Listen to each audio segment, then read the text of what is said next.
Okay. Hello and welcome to Recap UFC 283 after weigh-ins discussion with BC Dave and Ranj. Oh, sorry, my alarm didn't go off. I'm still a little discombobulated, waking up from a little nap before the thing. Um, how's everything, Dave? Everything's good. Everything Good. is Good to wonderful. hear. Got to watch the Really face-offs. Made a couple tweaks to my picks. But yeah, I like it. I'm ready. sweet. I'm ready for Yeah, tomorrow. I I also like made a all my couple of picks for tweaks tomorrow. since if you guys didn't know, which some of you guys know, we did a live stream on Wednesday night, and where we went through and went through every fight and made our picks. I've made a couple adjustments since then.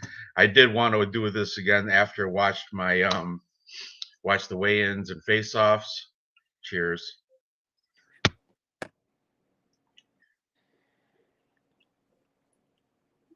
So I was able to watch the weigh-ins and face-offs before my little pre live stream nap, which was good. And I see the chat is live. We got some guys here. We got Real News MMA, always on the show. MPTV always in there as well. Dev, aka MMA Jesus. He's gonna be live tomorrow. He's got 8 locks this week rather than a whole 15 like he usually does. Just by 2 cents. What's up, buddy? So here we go. Let's start. We're gonna Dave, do you have the weigh-ins in the holster? The Ready to go. face-offs, I mean? What do you Perfect. What do you think? Order didn't change nothing, right? I hope not. I know I watched the weigh-ins and it was all in Portuguese, but that's fine. Got to didn't have to listen to him anyway. So here we go. We're gonna put up the face-offs from the ceremonial weigh-ins and discuss these fights. Starting with the first one, we got Daniel Marcos and Simon Oliveira. Simon Oliveira is the home team. He is the Brazilian here, and Daniel Marcos is from Peru. Aaron Wright, let's get it is right. You're one of the reasons we're doing this, buddy. You said in the thing, I missed it Wednesday. Wednesday was kind of like an impromptu. We just threw it together real quick. This one we're kind of more prepared for. This is how we do it. We do the ceremonials. We like to make fun of these guys facing each other. Get a real look with the guys in the chat. Thank you so much for all the push-up bras that are doing a lot of work this evening. There's a lot of push-up bras putting under a lot of pressure, and they are coming through. So. No holler head girl tonight, but still, it's all good. It's all good. And here we got, Simon Oliveira coming. He got sporting the Brazilian flag bandana. The crowd was not. They're quiet for everybody. I don't know. Maybe it's like a Brazilian thing. It's just. They kind of went crazy for a couple Brazilians. Maybe, but I mean, I didn't hear a lot of cheering, booing, none of that. Not like a U.S. event. It's kind of. I just heard a lot of Portuguese from the announcer. And then now, as far as I know, nobody missed weight, right? Everyone's on weight. From what I saw, it seemed like that. All right, Brazilian scales are awesome. Thank you, Brazil. It's funny in the chat during this live stream in the chat. So Joe Rogan sounds weird. That's what people were saying. All right, whoa. Okay, go back. We gotta pick apart these guys. Too much shitting around here. All right, let's go. And wait till they brand now pause. Okay. Daniel Marcos is the one with the red hair. And anyway, we went through these, like I mentioned, on Wednesday, and I didn't change my pick on this one. We're both going the same side of Simon Oliveira. He's training out of Astra Fight Team with, coincidentally, Josie Nunez, who we're going to see. But not directly with her. She's actually training with beautiful women, much more prettier than she is.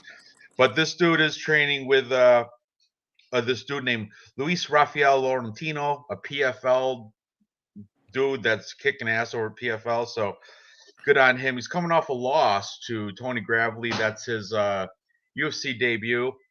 But to get into the UFC, he beat this dude named Jose Alday, which is, I guess, is a pretty good thing. And prior to the Contender Series, he went through some regional scenes in Brazil and Pancrase, which is a Japanese regional scene. So I like his experience. I like his he's actually, the tail of the tape does go for Mr. Red Hair, Daniel Marcos. He's got 3 inches of reach and 3 inches of height over the dude Simon. But anything for you to add here, Dave? No, once again, on the videos that I watched versus Lewis, I mean, he did have the size advantage. He's very accurate punching.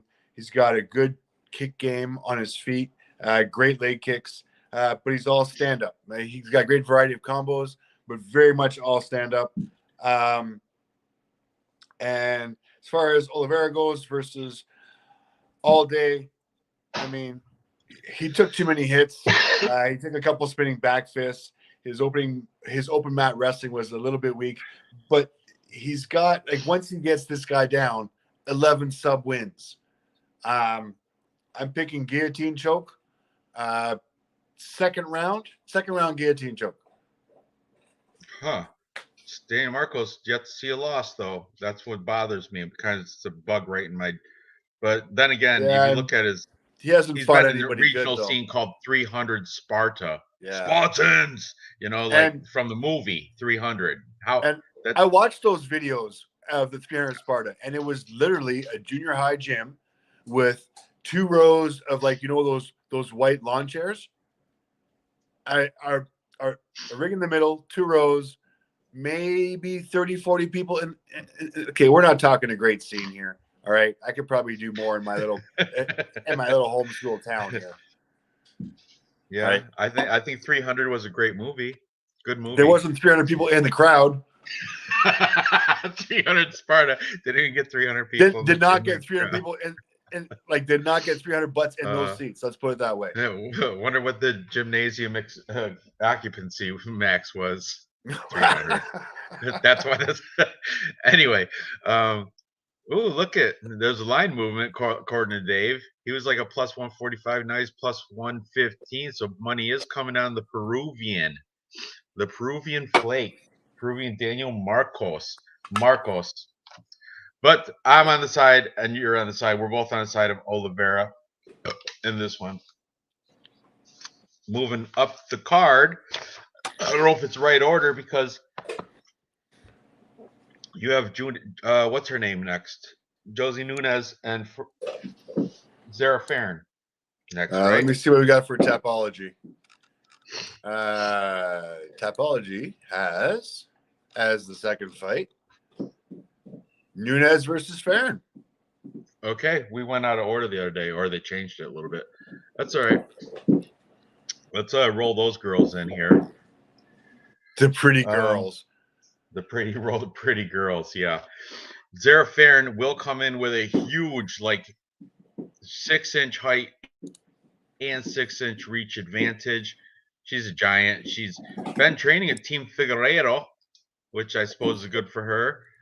There she is, looking pretty excited. She's she has that French flag, but she's actually originally, I think, Brazilian, and now she lives in France, training out of Fight Move in France when she's over there. But now she's oh, bless you, bless. Those are violent sneezes, 39. Dave. 39. 39. Yeah, huh? Luna gets the 39. You go, girl. She's 36. She's 36 here. What'd you do? Oh. What'd you do? Oh, Dave, come on. I hit pause. Your sneezes, your 39 sneezes did it. That's why. All right, leave it right there. Leave it. This girl's Instagram, she is training with like I said, Team Figueiredo with Davison and Francisco. Couldn't think of his brother's name for a second. I had a brain fart. And there's also like an Olympian wrestler on the team called Guillermo Torres. He's a 2012 wrestling Olympian or some shit. Also training over at Team Figueiredo. This girl is training with all dudes. Here comes Josie Nunez. Now you check her Instagram out. Oh, she's training out. They're all like regional scene beauties, but they're all of them are beautiful. Like the girl she trains with, I don't know if she's like the boss of that clique, but I was like, holy shit, she one of these kids is doing their own thing, and she was like the oddball out, looking like Joseph Benavidez, as Uncle Weezy would say. Well, she's looking very handsome. Check this out. Look at how big Zara Farron is. Stop right there, Dave. Look at how huge she is in comparison to Josie Nunez. Whoo-wee. I don't know about that. That is We've talked about this Josie before. Nunez, I think, is like a -4 something, right? Josie Nunez has this height disadvantage every single fight. I know. Every single fight. I mean, it's impressive, yes. If it's the first time you ever saw it, you'd be like, oh my goodness. But she's done this 9 times and come ahead. Right. She's got to throw those big lumbering outside the, those big punches that come from the outside, because I don't know. Zara Farron could do the whole press on your forehead and swinging and not hitting anything like you do with little kids. You know what I mean? But like Dev said, won't matter on the ground. You're absolutely right. If this fight goes to Zara the ground, Farron, yeah, she's gonna crawl over like Farron is Jack in the Beanstalk. Is not good. She's just, I mentioned this Wednesday, when it comes to fighting, she's not as good. She just look at the spots she's got going on with her. She's trying to get that cheetah print. I noticed her Instagram, she's spending way too much time trying to be a face model and like a art model than a fighter. Josie Nunez, her Instagram, she's just putting it in with all these pretty girls. She'd probably love to put it in these pretty girls. That's a huge, yeah. I am, definitely do not put money on this, and I am not putting Josie Nunez in any parlays except for I did make a full crazy, full card parlay. You do every show, but aside from that, do not play Nunez just because she's a -450 and it's a woman's fight and she's a foot shorter. So just for those reasons alone, just stay away from this. She does have a bigger my dick pick than I on do. Tapology will be Josie Nunez. Oh, and good point, Dev. Zara Farron has not fought in I think it's close to 3 years. It's like 2 years and something. There's a big layoff there. Yeah, she's not ready for this. Y'all ready for this? Not Zara Farron. She's not. Okay, who's next? You get it ready. I'll see it in the bottom, and then I'll throw it up there. This one should be the Luann Lucerda, maybe. I don't know. Warley Alves, Nicholas Dalby. Wow, they messed the whole thing up. All right, that's fine. And here we go. We got let it go. Ah. Nicholas Dalby coming in. He is the where's he? He's the Danish Dynamite. Danish Dynamite. And Nicholas this is Dalby. One of the fights the crowd went nuts for. He did. There were kind of a little bit louder on this one. Look at, hey, I'm on TV. That's how they were. They weren't. I mean, you got to think Brazil is bordering like a lower. It's like a different different populace there. It's not like Vegas. You know what I mean? This is a big deal for them. Like having an event like this. I don't want to. They're not a third world nation, but they're definitely not what Look one at of this girl in the blue with the mom top jeans. nations. Oh, I like her. She's my new Howlerhead girl. She's my Brazilian one. She points out the spot where you're supposed to stand know. out every time. Like she's that anal girl. Well, what did he have? He had he's got a slingshot, Worley Alves? Put that back in your pocket. Run that back a little bit. What was that? Run that back. I didn't see that the first time around. He pull out the slingshot I got off of Wish. I got a slingshot. Looks like that. I got it from Wish. Here, let's see what we got. Shooting for the stars. He is. Pull it out. Oh, there it is. And overtime. And look at no bullet. There it is. Oh, look at that. I love it. I love the slingshot, Worley Alves. What are you doing? What are you shooting? What? Oh man, he's hunting for something. There, I see Nicholas Dalby up there in a tree. I don't know. Come on, Worley Alves, but he will. I do pick him to win. I think he's just an overall better fighter. He's a pattern fighter, as I mentioned before. He's on a win-loss streak type deal, and he's coming off a loss, so he's due for a win. Nicholas Dalby, I just don't like. He's 38 years old. I know he's coming off a win over Claudio Silva, but before that, Tim Means beat him up. He got a robbery decision over Daniel Rodriguez. Jesse Ronson choked him out, but then he got turned to a no contest because Jesse Ronson likes steroids.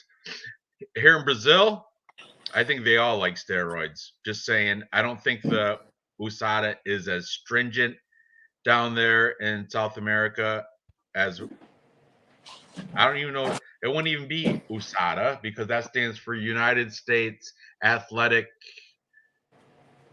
Drug Enforcement, or I don't know. It's something like it wouldn't be USADA. It'd be Brazada.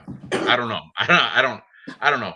But I'm just saying these guys might have a little bit of sauce. That Hulk guy is fucking jacked. Yeah, we'll get to there. But you change your pick on here. We both went with Worley Alves before, and I'm sticking that way only because I'm kind of more fading Dalby, and Worley Alves I think is a better fighter, and he's the home team here, so he should, he wants to win in front of his people. On this face-off, drop an inch or two because Dalby's got shoes on and Alves doesn't. Oh, good catch. Good point there. But and on Tapology, they do have Dalby as 2.5-inch reach advantage. They said same height though. And look at Worley. I like Worley Alves' slingshot right there. That's why I'm picking him. The slingshot, and he has those killer body kicks. You can ask Monier Lazez all about it. Get that bird. Dinner. I feel like I'm talking to my dog. Trigger, get that bird. Okay. Any changes for you? You gonna stick with Worley Alves? I'm on this. Here's the shoes right here, by the way. Oh yeah, good. You got the red shoes on Dalby, and I think that's everybody's on red shoes for UFC now. That's their sneaker of the. That's their UFC has their own sneaker now, and I forgot who makes it, but they're all wearing it. Except for Worley Alves, he's barefoot and got the slingshot in his pocket. I don't know why he took his shoes off. It was weird. But obviously, we're moving up to Terrence McKinney, Ishmael Bonfim. Now, here's one I revisited, but he took out some sparrow in the rafters. I believe it, 2 cents. I believe it. This one, I was thinking about flipping my pick after a little bit further research, but I am going to stick with Terrence McKinney. That's who we both sided with. But let's play it out. I will like Terrence McKinney. I really don't. Dev is taking Nicholas Dalby. Nicholas Dalby is a decent pick actually for that Alves, but I just think Alves is a little bit better. Terrence McKinney now. You know what sticks out to me about Terrence McKinney? I love that he knocked out Matt Frivola in 7 seconds around 1. That is a phenomenal accomplishment. It's a good look. Absolutely. But his his opponent here making his UFC debut, one of two Bomb Fiend brothers on the show. Ishmael is the older brother, but I guess the lesser fighter. If you ask people like who's a better fighter, and there's always like one brother that's a little bit better than the other. You know, look at the Dawkuses, look at those who's the Kochi, Orion Kochi, and the Kosi. Remember those? Yeah, those brothers. There's like a lot of siblings. Look at Davison and Francisco Figueiredo. You can go you know big nog, little nog too. But look, yeah, there's a bunch of, and he's hyped. Oh, did you see that? He just jumped up onto his tippy toes just so I can get a little bit. I know he had to. There you go. He's popping up, popping up. He was pumping it up. I don't like when they put the high guard in the pose though, covering their face. But I'm sticking with Terrence McKinney. He actually does have you can see he's got a slight height and reach advantage, and I like that. I told you I like that win against Matt Favola, and he's coming off a rear naked choke win over Eric Gonzalez, where Ishmael Bonfiend is coming off of a Contender Series win over some dude, and before that he was like though he was like a Jungle Fights champion, and the last time this Ishmael Bonfiend lost was to Renato Moicano way back in 2014, and coincidentally that was Renato Moicano's ticket to the UFC, is when he won that Jungle Fights championship against Ishmael Bonfiend. 2014 was quite a while ago. He hasn't lost since then, but the caliber of fighter he's fought against has been crap. You know, Terrence McKinney is I think he's training with like I saw on Instagram he's out of the same camp as the Warrior camp there with Said Yokub Kakramanov. Yeah, he's training with the Cock. So I like that. About better, maybe grab Bonfiend after round 1. It perhaps, because that's what I saw an interview with Terrence McKinney regarding his Drew Dober fight, and Drew Dober. He fought him on short notice, and he said he was like, I went in there without being prepared. I didn't have the cardio because it was short notice. He wasn't ready. That's why he knocked down Drew Dober the first round and gassed himself out the first, because he knew he didn't have the cardio to last all 3. Yes. And that's why Drew Dober, the end of the first round, managed to get the TKO. But if you watch that round was a good fight, because Terrence McKinney did knock down Drew Dober, he's like the only person I know in the UFC that's ever done that. Drew Dober has never been knocked out. He's been submitted but never knocked out. Right here. He was destroying Dover before he gassed and got caught. Yeah, he sure was. But like I said, that was a short notice fight, and he claimed he was trying. He was emptying his gas tank, everything he had in the first round, to try to finish him. The game plan would have went if Drew Dober didn't have a granite jaw, granite chin. So I'm going to stick with McKinney here. I think he might even knock this dude out. That's my personal take. What do you think, Dave?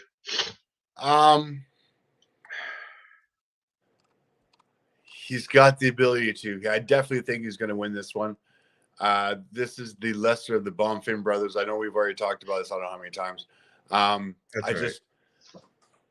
I'm not buying the hype on this guy. Maheta. Isn't that Thiago Silva's?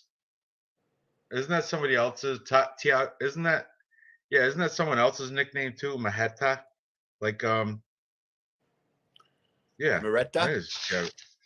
Maheta. That's like his nickname. What is that's Maretta his nickname in Portuguese? Bonfiend, and that's also the nickname for Thiago Santos. Isn't that Maheta as well? Thiago Santos, isn't he Maheta?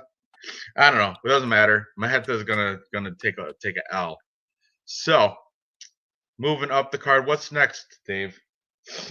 Hang on, I'm looking what Maretta is in Portuguese. Hammer, right? I think something like that. Hammer. Very heavy hammer used to break things.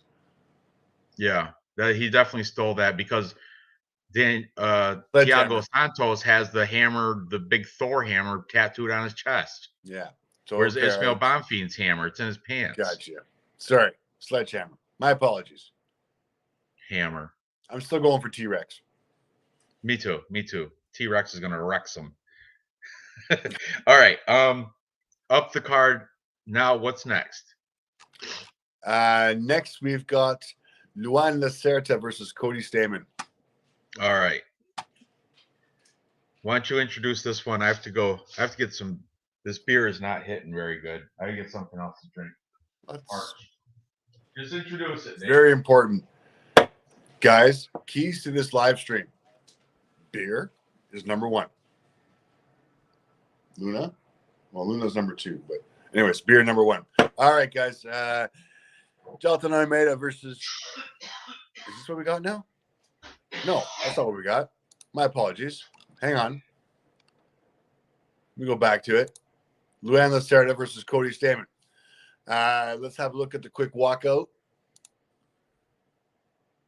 Fast forward here. I'm not ready. I apologize. Here's our big guy. Here's Cody, looking good, looking strong. Once again, the blue girl pointing out the mark. Thanks, Mom Jeans.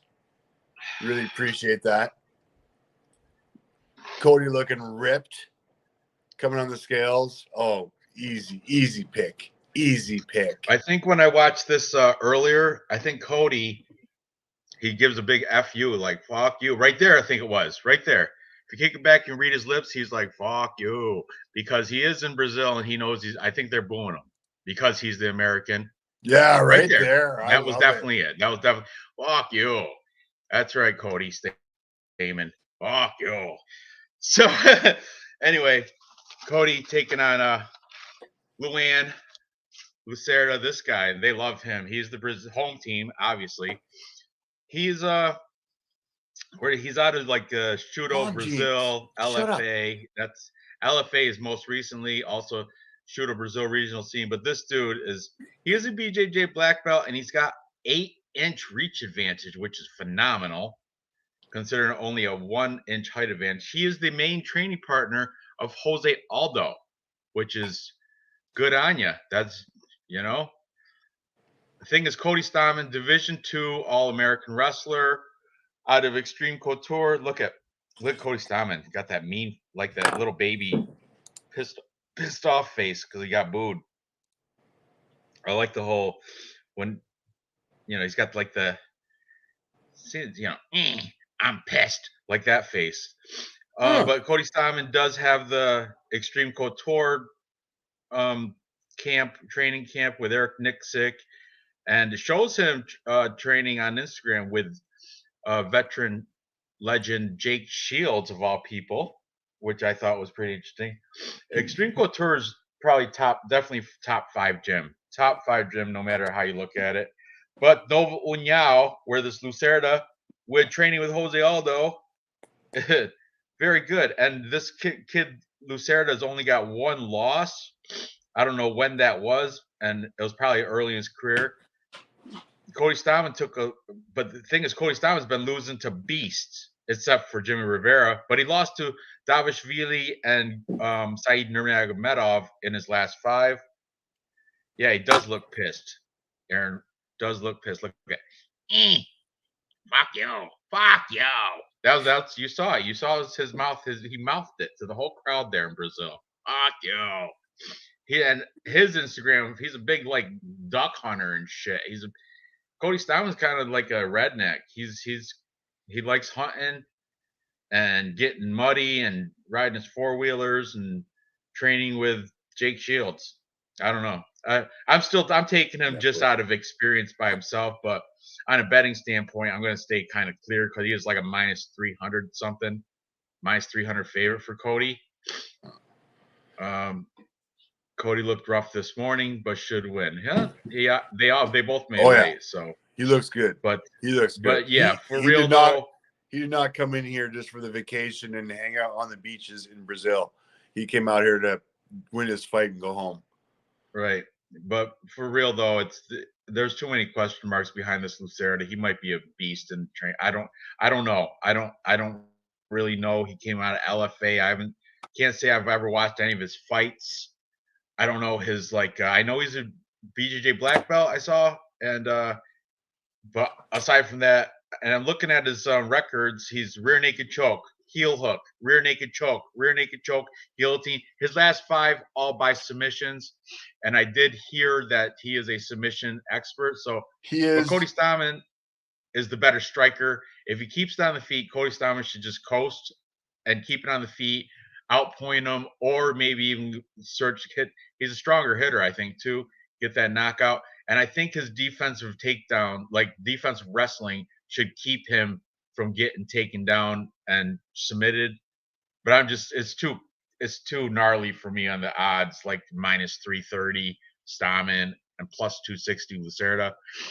So Cody is my pick, but I'm not betting on this. I might throw Cody into a anti-Brazil parlay. Fucking I do have I've themed parlays. I got a full I got a Brazil round robin, and then I have an anti-Brazil parlay, picking non-Brazilians. It's just for fun, Cody is good for a TKO, says about better. I agree. I think he is too. Anything you want to add, Dave? Yeah, on my notes, I've got Luan Lacerda as a Jesus in BJJ. I watched his fight versus Sampaio. Very amazing BJJ. Very good. But the problem is, this is not the BJJ ring. Right. Cody Stamann. And even in his interview, in his interview with John Morgan and MMA Underground, Cody was like, yeah, I got choked out by Saeed. This guy's not going to choke me out. He's expecting the BJJ game. He's ready for it. He knows what he's going into. On the feet, against the cage, he's not going to make the mistake of going down to the ground with this guy. I bet you if this guy does go down on his back, Cody's going to stand him up and say, hey, you know what? I would much rather just ragdoll you up against the cage and just beat you up like this, standing up on the feet. So that's the game plan. Hopefully Cody sticks to it. But I mean, he seems to be on par with the game plan. That's what he was pitching to John Morgan. I'm hoping he actually comes through with it. I think it's going to go over. But I did hear also Luan Lacerda, novice striker. No. He's a one-dimensional fighter. It's BJJ only. Very one-dimensional. Very, very one-dimensional. All right, let's move on. What's after this one? Because now the order's off. This fight threw the order all off for me. Tapology's doing pretty good and keeping up with the face-off, so let's keep it going that way. Next one, we got Jelton Almeida versus Shamil. This one's we're not going to take too much time on this. We're going to watch the face-off. You want to see the look of a disappointment? The look of here. It's pretty bad. All right. I'll put up right here. It's a good place to start it. Jelton Almeida, obviously a beast. You know who he comes in with? Roque Martinez. Isn't that him? That right there? Roque Martinez? Nice. Isn't that him? I think. Or I know he's a UFC heavyweight fighter, that dude that's carrying his coat. I don't know if it's Rocky Martinez or it might be huge. That. Forgot his name, but I think it is. I think it's Roque Martinez. He's been going on the Brazil Sada trip. That's for damn sure. And Shamil's just he's looks out of shape. He is 263 compared to Almeida's 236 or something. I think he weighs 236. Really weird shaped head too. Yeah, it looks like it's caved in the back. When you see the face off when they face each other, I'm just being judgy. With a shovel in the back of the head. I get it. Shaking out. Nice person. Look at that is not a physical specimen. That is an athlete right there. Pants are hiked up way too high, and look at freeze. Look at the indentation right by androgynous collar boy right there with the camera. Yeah, that is crazy right there. It looks like you got took a shovel to the back of the head. That's what they do in Russia. If you're, you miss a takedown or something, shovel. Fucking yeah. Looks like he's missing a Look here. chromosome. Yeah, he does. He looks kind of like Cro-Magnon man, like the missing link between when cavemen turned to regular human. That was right there. They're that stage right there. They can't find the missing link between the evolution of mankind from Sorry, primate. I apologize. He's Cro-Magnon man right there. Cro-Magnon man before they turned to Neanderthal. But horrible. Regardless, this is why waste time on this. Jailton Almeida is going to crush this dude. It's going to be like a ground and pound. I predict rear naked choke submission.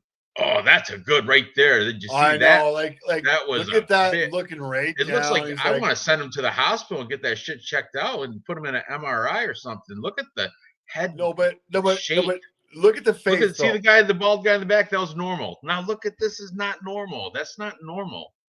Look at this His though. skull is eyes down right there. It's like that's so weird. It's a horrible look. That guy's special. Shamil Abdurakhimov is special, but we'll move on. I just want to add for the people in the chat, Shamil Abdurakhimov, if you are on that side, good for you. He is a champion in Wushu Sandal, Chinese kickboxing. He's a master of sport and combat sambo and kickboxing over in Russia.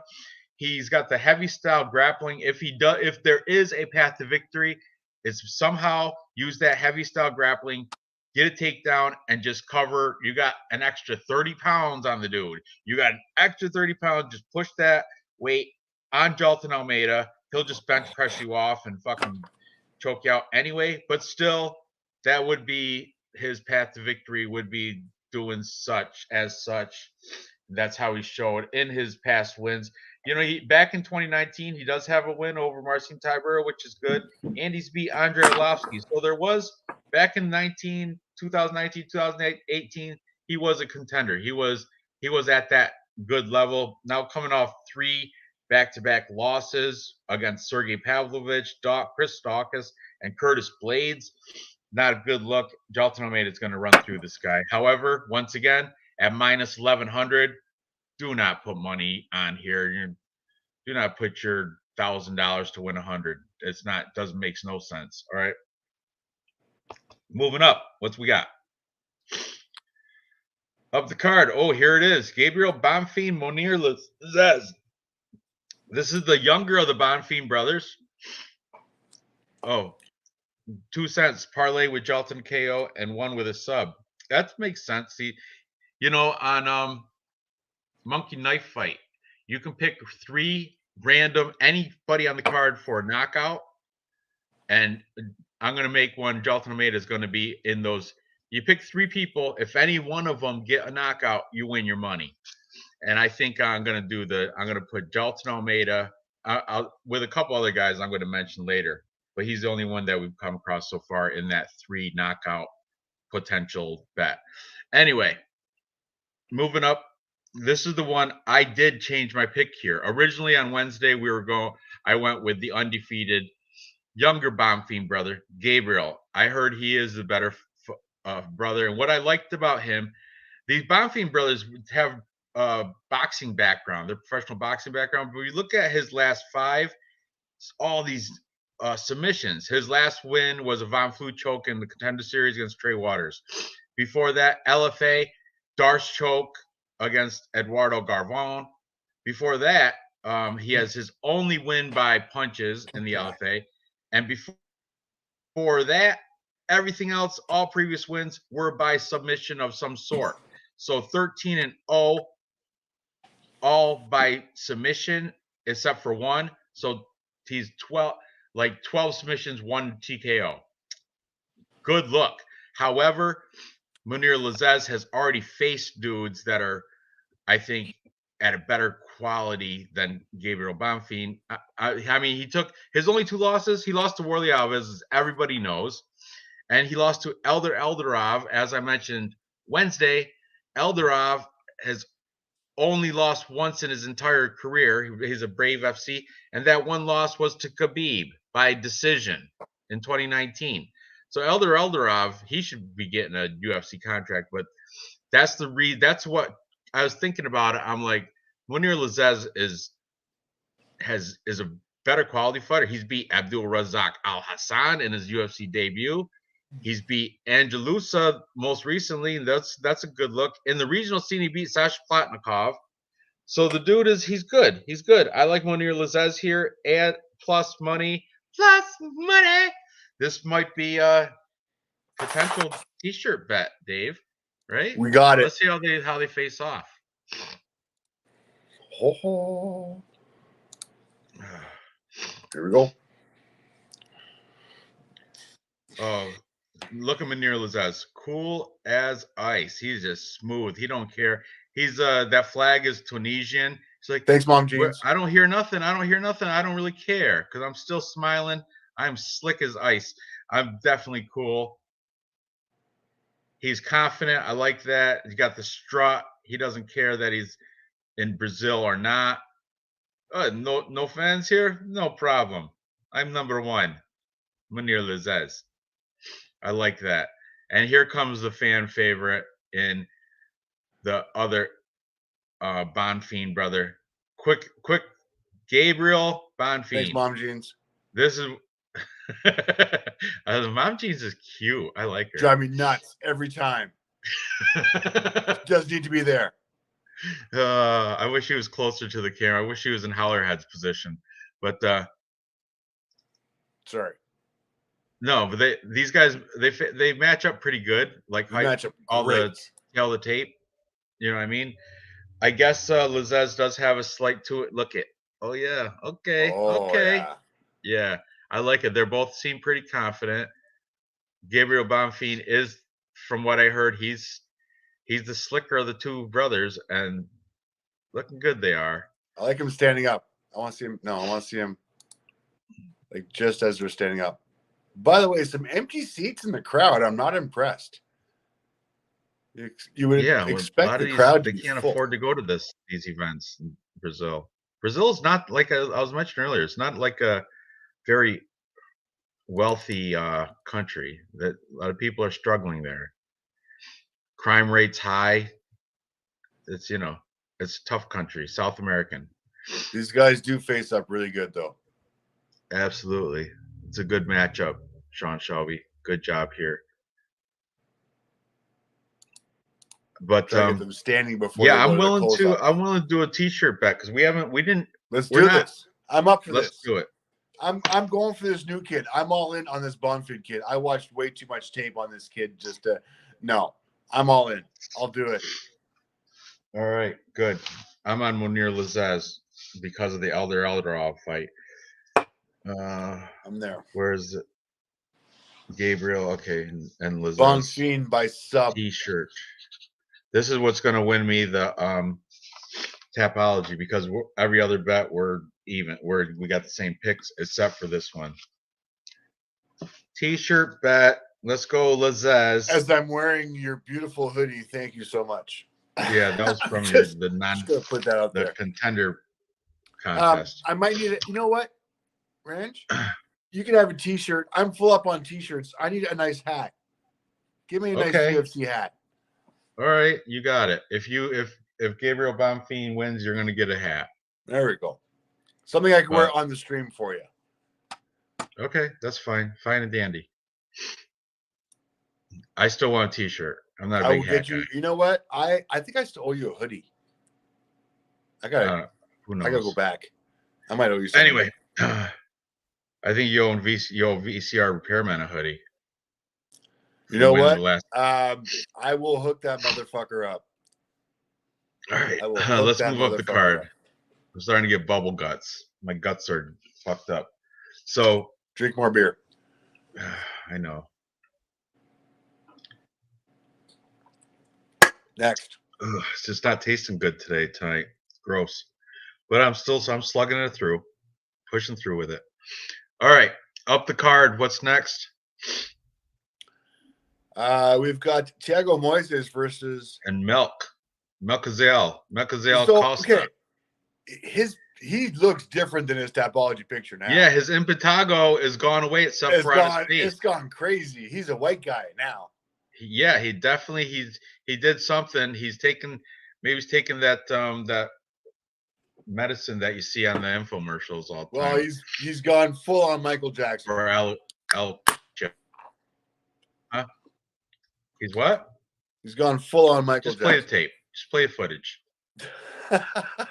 Yeah, he's definitely now he's looking like milk. Milk Costa's starting to look like milk. Except for his face. He can't get rid of that. But his chest and you still can see the little splotches on the back. Look at Mom Jeans in the background. I know, like once again pointing it out. Thanks, Mom Jeans. I like her. I like her. Doesn't do anything, just walks out, points. Look at look at Michael Jackson. He's like Michael Jackson. He is Michael Jackson. Let's go. Let's go. See? Yeah, you can't see it now. He fixed his arms. Remember, if you look at his Tapology picture, he's got the arms. It looks like he's wearing gloves. Now he's just all white now. It's like just a couple black patches. But here comes the champ, though. Here comes the winner. Here comes Thiago Moises. This is a clear winner. I think the odds are ridiculous, though. I think he's like a -400 last time I checked. Yeah. Which is, dude, come on. But yeah, like 2 Cents said, Moises is gonna smoke this dude. That shit's right. You know, he's gonna beat the black right back into him.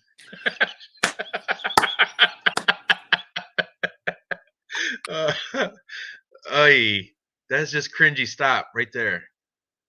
Oh, that's cringy. See, he's still got the backsplash and the man. He was dealt a bad hand from God. You know. Unfortunately, I mean, what do you? I don't know. I think it's kind of cool. They do make medications for this crap. You know. Looks kind of cool. Oh. It is kind of cool, kind of, sort of. He accentuates it with the multicolored hair, the pink and blue hair there. He's owning it. You gotta admit, he's owning it. He's accepted it.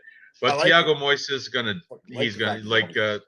like 2 Cents said, he's gonna smoke this dude for real. Yeah. He's at a different level. This guy's Costa's coming in short notice, coming out of the LFA, and he's not even that good of a regional scene fighter. He's got 5 losses, all on regional scene. You know what I mean? He supposedly has a height and reach advantage. You can see maybe an inch height advantage, and he's supposed to have a 2.5-inch reach advantage. Which reach advantage is, unless it says more than 4 or 5, it's not even a thing. You know. Shootbox João Emilio for Costa, American top team for Moises. Yeah. Oh, he's pumped though. Milk. All right. Ooh. You want to add anything about the milk and Thiago? I'm sticking with my pick. Everything's all good, but brother, I'm just I overslept on my little pre-live stream nap. I'm still a little foggy. And like I said, the beers are cheers. Let's do it. They're starting to taste a little bit better.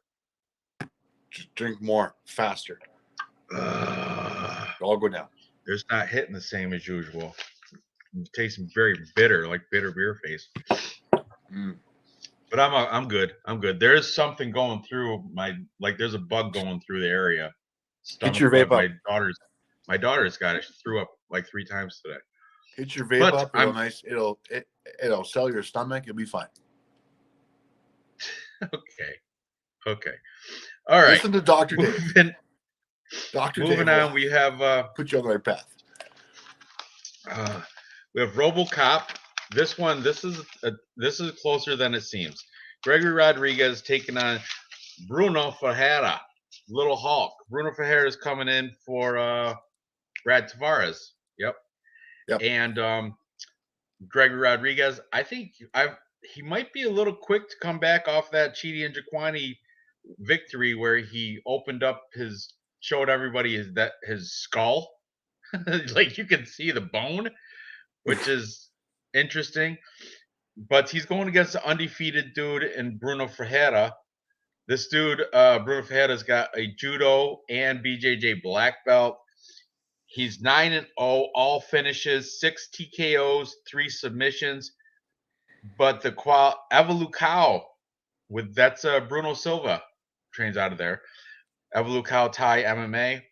But the dude, he's been fighting like you know, corner store clerks and cab drivers and shit down in the regional scene. Like nobody with a name. Even some, they're not bad. They're not cans because they have winning records, I do believe. But it's like, but there's nobody you're gonna recognize. They all blend. They're all like the same dude. It's a parallel universe thing. Where Gregory Rodriguez, though, he's coming off wins. I mean, Cheetah and Jaquani, after he had exposed his skull, he still managed to get a ground pound round 2. Before that, Cuban Missile Crisis, Julian Marquez, round 1. He does have that one loss there, the red to Armin Petrosian, but that's Armin Petrosian's decent, not a horrible. And that was split decision. It really could have went either way. And before that, Jun Young Park, standing TKO, and Dusko Todorovic, unanimous decision. Back when Dusko was good, by the way. What's that? Back when Dusko was good. Yeah. MPTV, totally off topic. I'll never see Jessica Andrade the same way again because of her age. Suddenly find her very sexy. We'll get into that, buddy. We'll get into that when we cover that fight. She is looking like a boy. Super, but you know, a very attractive boy though. Very attractive boy. We'll get into that. You guys are sick. Really? I know. It's a sickness. That is by far the ugliest fight happening. Like I'm trying to figure out if any of these women actually have vaginas. We're gonna get into that once we see the face. So we're gonna analyze that. But right now we're talking about RoboCop and the Hulk, both action superheroes. But the face off, when you play the face offs back, Gregory Rodriguez, huge height advantage and reach advantage. On paper he's supposed to have 5 inches height and 3 inches reach. Look at this dude. This dude is jacked though. This dude, he had steroids this morning. He eats them. He blends them right with his protein shake in the morning. What? His pee will bleed through the soda cup. Yeah, definitely. It'll melt it'll melt the soda cup. Like looks like he's peeing in snow all the time, just from the steam coming off his pee when he pees. That's how much shit is in there. Fire. And here comes RoboCop. RoboCop's not a stranger to. Thanks, Mom Jeans. He's the violent Obama, you know. He's not a stranger to Brazilian steroids either, but I don't think he eats them like Bruno Ferreira. No. Can we see the scar? See, that's what the thing is. I've heard some of these cappers were like, oh, you know, once you that it's only been 3 months since that last fight where he opened up, and look at that advantage. Oh man, that's what Gregory Rodriguez is going to beat this kid up. I know undefeated, and he's a tank. But Gregory Rodriguez is on another level. This kid, I think he should have worked his way up to a Gregory Rodriguez fight, not just This is a tough UFC debut for Bruno Ferreira, which I feel kind of bad because I kind of like this dude. I like his Instagram. He's got good work ethic. He's doing physical training drills and stuff, and you can't blame the guy. He's stepping up short notice. I mean, good for him. What are you gonna do? You can't say no. The opportunity knocks. No, you can't say no. You're going up against a fucking murderer. You're gonna lose. Yep. But props for signing the contract. Props for grabbing that pen and signing your name. Like, well done. Good luck. And even look at and RoboCop's just even in the shoulders. He's he's girthier too. He's got his pectoral muscle right there. I mean, Gregory Rodriguez. I'm surprised these guys are the same weight class. I know. He looks like he's like a Duran Win. That's who they should have put him against, somebody like that. Like, you know what I mean? Like, what is this? 185 Duran Win. Yeah, but you know what? I bet you if the Hulk didn't take this on short notice, he could probably cut weight to 170. Perhaps. I don't He know. probably I didn't don't cut know. weight, Yeah, right? you're probably right, because I did see he's got a little room in his torso where he can shrink down a little He could bit, have but cut a lot of weight. He didn't cut weight because short we notice. might be shocked. Bruno Ferrer might come in here and just rock Greg Rodriguez, punch him right square in between the eyes and open that cut back up, and just who knows. But I'm taking Gregory Rodriguez. I'm kind of confident in it, but I'm staying away on betting. I'll put him parlay him, but I think he's like minus 300 something, 330 something. About better also likes Andrade. Oh, did you see the bow? That was nice. That was nice on him. She has good skin and hair. She does, like a pop star, right? She's got like kind of like got the Bieberish, Justin Bieber lookish kind of thing for Andrade. She has She the is well kept. freaking She line is well cut in the kept. side of her head. Okay. All right. I guess so. We're both on Gregor Rodriguez there. Let's move on to Shogun Rua's final fight, final time in the UFC. This dude is a legend, and this legit legend, like Pride champ, former UFC champ. He only Yeah. held the title for one fight, but still his first defense was against John Jones. That's shitty, but still he did have the title in the UFC for a bit. Yeah, like He's a back UFC Hall back of when he was on Famer. cycles and he looked so amazingly Look huge. at how long that list of fights is. What was his year? Go all the way down to the bottom. When did he become a pro? Well, When did first he of all, start fighting? you've got to realize the legends that are on this list. Right? There is not one shitty name on this list. Ovid St. Pierre, Paul Craig, Noguera, Craig, Pedro, Smith, Vellante, Anderson, Noguera, St. Pierre, Dan Henderson, James Tauna, Chael Now we're Sonnen, getting into the people that have been retired for 10 years. Alexander Gustafsson, Brandon Vera, Dan Henderson, Forrest Griffin, John Jones, Lyoto Machida twice, Chuck Liddell, Mark Coleman, Forrest Griffin, Alistair Overeem, Yeah. Nakaruma, Randleman, Mark Coleman again, Alistair Overeem back in 2005, Little Nog in 2005, Quentin Jackson.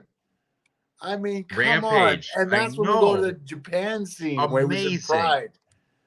Amazing, this guy. He's got a legacy. So that's why he's a Hall of Famer. Look at all that. Look at all that right there.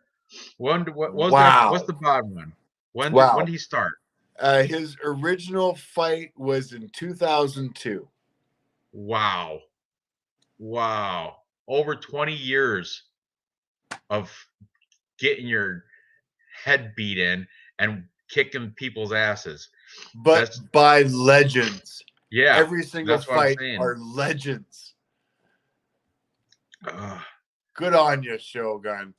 Absolutely. Mind you, the amount of steroids you've taken over the last 20 years, and now obviously you're in retirement mode, and you look horrible on the scale. No, I don't know. He's horrible on the scale. I know. He's going against a 26-year-old Ihor Potieria that's 18-3, 6'3". The dude's gonna. I just feel I feel they should have set him up with a better, easier fight. But you know what? After watching the face-off, yeah, like Aaron Rice said, I wish they gave him a veteran. I wish so too. This dude Ihor, isn't he? He's the one. Didn't he like pad his own record to make him seem? Before he fought Nikolai Negomereanu, he was like they took like Tapology. They took, or what was the other one? Sherdog. They went and dove deep and took victories away from him because he was. Let me just go over his opponent's records real quick.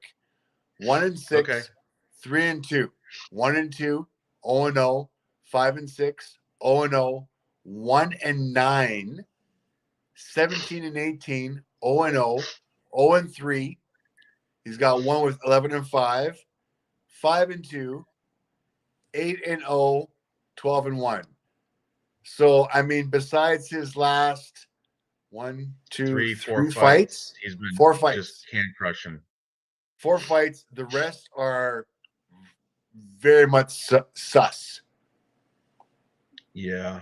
The thing is, this dude, he is a master of sport combat. Sambo.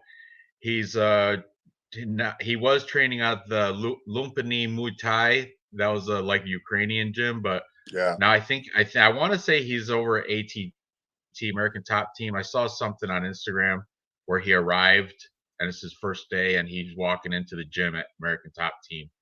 Like, oh yeah, he's super happy. It's like a little gif, like a 4-second video thing.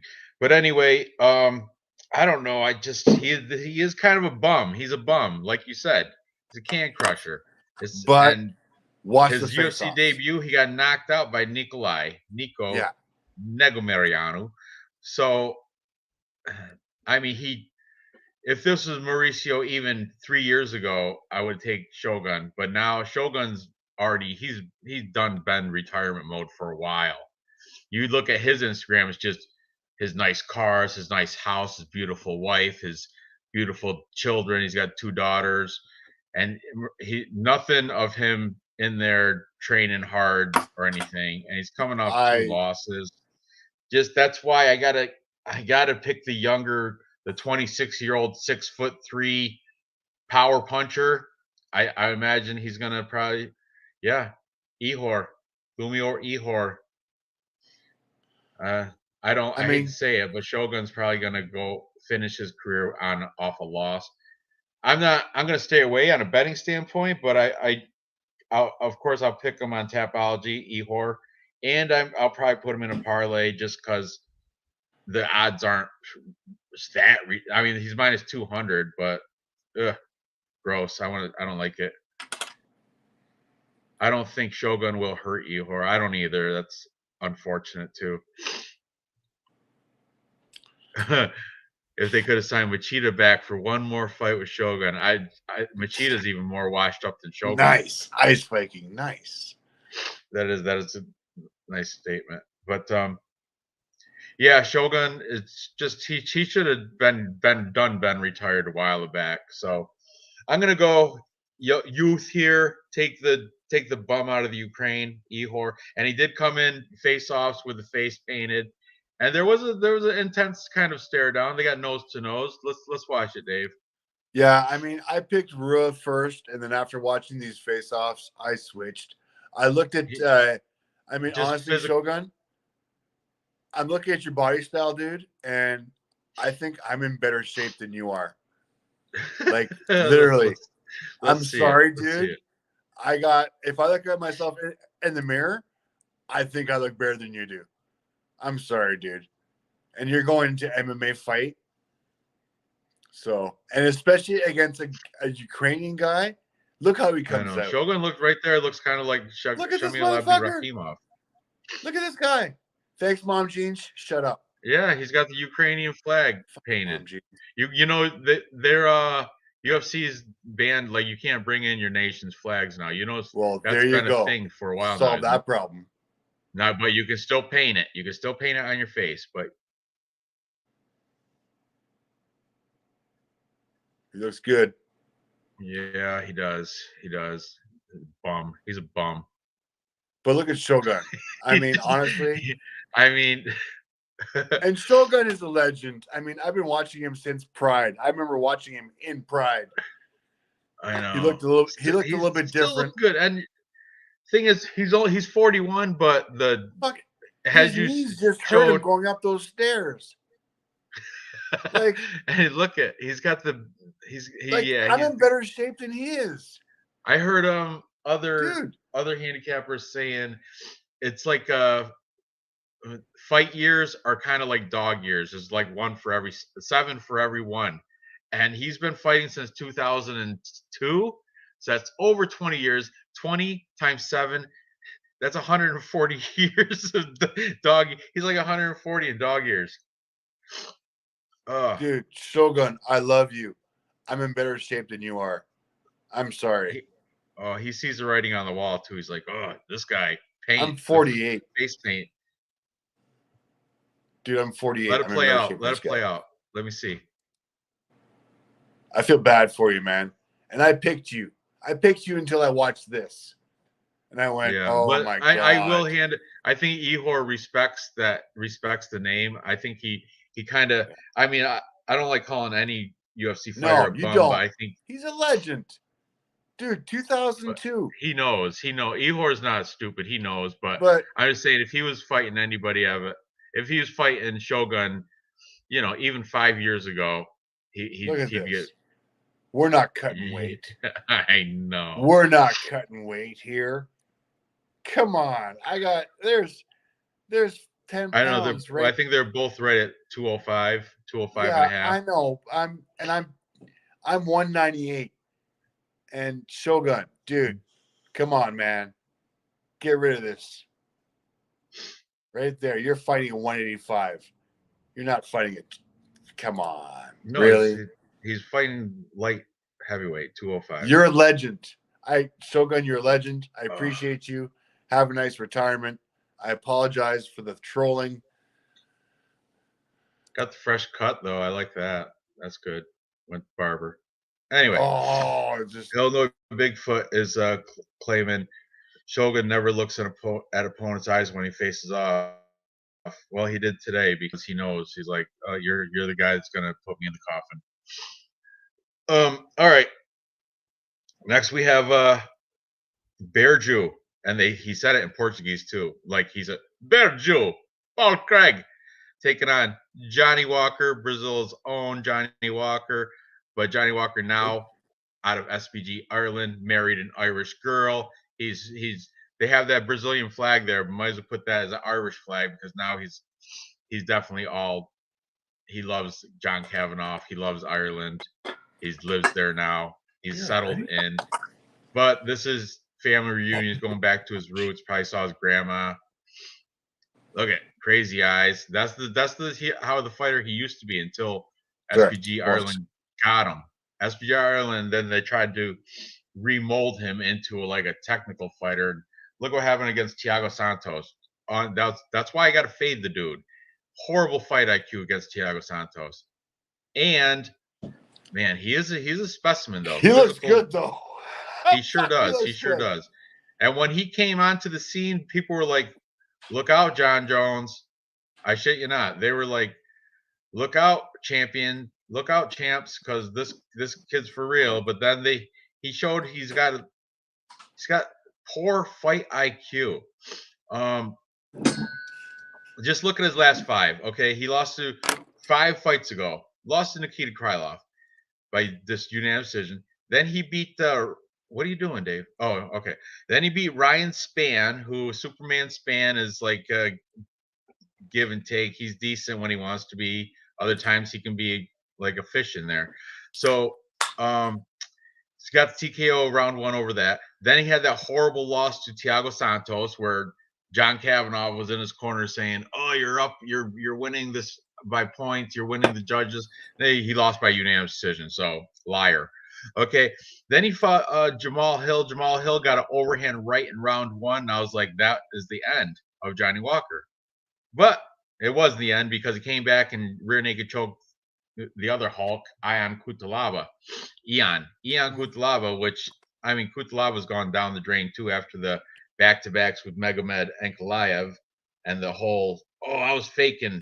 That was playing possum. I didn't really get beat, then he played it back. It's like, okay, Ankalaev beat him faster, knocked him out. So, yeah, Johnny Walker, I know he's been, SVG Ireland did get him a good wrestling coach and a guy named Ryud Lowafi. He's like a 2012 Olympian, and he's like a African wrestling champ and European. He's got all these accolades. If you go on Instagram for this dude, Lowafi, Coach Lowafi out of SPG Ireland. But I'm not impressed with SPG Ireland. Who's aside from Conor McGregor and who else is from SPG Ireland that's decent in their camp, like in their people, their fighters? I know they got a couple. Artem Lobov. maybe. So That many Ian Gary locations. was, but Ian Gary left and joined Killcliff. So who's listed there? I mean, John the Welsh Wrecking Machine Phillips. yeah, Gunnar who's that? Nelson. Gunnar Nelson. You know, it's just like, yeah. Anyway, Marquand Americani. That's good. He's going against Jack Shore pretty soon. Marquand Americani. He's not that good. He's starting to fall off. Is that Mr. Finland? Yeah. Yeah. And that's not even. He's not even at SPG Ireland anymore. He's in like his own. He's got his own school now. So that's old. The Tapology is wrong with that list. Johnny has a glass chin, but I don't think Craig has enough striking power. Yeah, you're right. Craig is a one-trick pony, but the trick works. And I'm gonna clue you in on something about Paul Craig. You check out Paul Craig's Instagram. As of recently, he is training now at a place called Boxing Science, where Danny Wilson is the owner of this place, and he's been working on his striking, and because he knows that's where he slacks, and he's been looking pretty darn good in the video. I know Johnny Walker can piece him up, but I think Paul Craig has enough striking now that he's been training it at the Danny Wilson's Boxing Science gym, that he's got enough that he can get the fight to the ground and then perform his magic where you swim with Paul Craig on the ground and he's gonna eat you up. Just like, look at all Jamal Hill, rip his arm off. Nikita Krylov, triangle choke to that dude out. Magomed Ankalaev, last second of the fight, losing the entire fight, last second, gets that triangle choke. Shogun tapped to strikes, but that's Shogun. I know that's old Shogun. That's why he's losing tomorrow too. Yeah. Shogun. But anyway, whatever. Gadzimir Antigulov, triangle choke. Paul Craig has he's fought the best and he's beat the best. It's just everybody's fading him because of his lacking in boxing, but he's realizing that. And now, yeah, Aaron Rice saw on Instagram, Paul Craig is working on his damn boxing, and I saw in the comments some people were like, the dude can strike, and that's how, and they might be onto something. He can strike, not as good as Johnny Walker can strike, and he can't do like cartwheels and stupid dances and doing the worm and shit. Can't do all that flashy stuff, but that might catch Johnny Walker. Johnny Walker might pull out one of those fancy things, and Paul Craig catch a kick and get it to the ground. Let's see how they face off. Paul Craig gets right in his face. Like he wants to crawl into his mouth. Best face-off ever. And Paul Craig looks fucking amazing. He does. He's in great shape as well. Walker will try and take this to the ground. I think he might too. He's got that stupid arrogance that like, oh, we're in Brazil. I just came off a rear naked choke over Ian Cutelaba. I can go with the ground with this guy, and no, you can't. Yeah, look, rips off the shirt. He don't even take it off. He just rips it off, throws it in the stands. They'll sew it back up and wear it. Ignores the scale. Fuck you, Sean Shelby. Get out of my way. Fuck you. Right. I'm getting in there. Right there. I don't know what they're saying, but Paul Craig is intense. Oh man. Yeah. All right. Oh, Johnny Walker just Johnny Walker lost the face-off. He lost. Look at right there. He's losing his neck. Did you see that? Play that. Just play it again. Look at Mom Jeans thinking to point out as he's tearing off his shirt, and then even Mom Jeans says she's got wet in those Mom Jeans. No. She's like, I'm not even going to bother. This guy is not up for listening. Look at this. Rips off the shirt. Mom Jeans backs off. Yep. Jacked, walked on the scale, doesn't care, flexes, doesn't wait for anything. Yeah, he doesn't care if he's in Brazil. Oh, he man. Don't care where he's at. He doesn't care where he wants to stand. I don't care about my mark. Yeah. I'm gonna fucking get you, motherfucker. Johnny Walker with his Afro mohawk. That don't intimidate me. I don't give a shit. You're like, oh yeah. Who won that face off? Okay, back off. Let's shake hands. He's like, yeah, okay. Who won that Awesome. face-off? Awesome. That was the best. That's the best face-off of the entire card right there. Sorry. All right, that's amazing. Let's see. That's I think Walker actually MMA rolls right dice there. on the ground, finishes Craig with elbows. I don't think so. But I mean, hey, it could happen. Anything could happen, right? No bet though. Yep, that was intense. Paul painted Walker's face as well. Yeah, right. Walker went away with blue nose. He's wiping his blue shit off his nose. That's look hilarious. at this shirt rip off. Hang on. Roar! Oh, Chuck that. like I it's don't like it's care made out about of paper. anything. Hulk Hogan, nothing. Like that. Yeah. Where are you? And the collar didn't even. They think he had a little slice in the collar, so there was no. You know, like, just because the collar, I rip shirts off too, but the collar gets me. They get the extra band. Let's take the scissors, do one of these jobbies. Man. Then you can rip it right off. Hands down. Yeah. Look at let's see the foot thing right here. He's stepping into Johnny Walker. Johnny Walker's actually backing up a little bit with his body posture and everything. He's intimidated. Johnny Walker just lost the stare down. Intimidated. He's like, oh shit, right there. If you play it frame by frame, Johnny Walker's like, oh shit, really? He's getting that close. And he takes a step back. Took a step back. Oh yeah, it was getting heated. I mean, even this girl's looking up. Look, she hasn't been interested in any single single face off at all. Even she's up in this. Oh, she's wet for Paul Craig. Oh man, wet for Paul Craig. Paul Craig's got the awesome skull tattoo on his leg there. Oh, dude's a beast. He's gonna win. I like it. The light heavyweight, 35-year-old in his prime. Oi! I love it. I love it. The dude barely gets his hand in there. They're gonna chest to chest right there. Look at Johnny Walker looking like he's got scoliosis. He's bending his back so far. Shit. Look at the noses. Come on, man. These guys are almost making out. Yeah. Like I said, he's wiping blue paint off his nose. Gets off stage and take that blue paint off his nose. Johnny Walker is awesome. Come on. Great. Everybody's intense too. Everybody's like, oh shit. Oh, Scottish he wasn't even going to shake his hand, but oh yeah, that was Scottish Irish. Sure. Fuck you. Oh, yeah. And the very end. Did he give a fuck you to the crowd? I think so too. He's like, fuck you. Watch this, right? And his fuck you. in the Scottish accent too. I love it. Fuck you. All right, I'm sorry. That was fucking the best face off ever. That was awesome. That's awesome. Now that was anticipation. I'm gonna put that with like the Mirkar Krokop Vanderlei Silva face off, like that kind of intensity. I love it. Love it.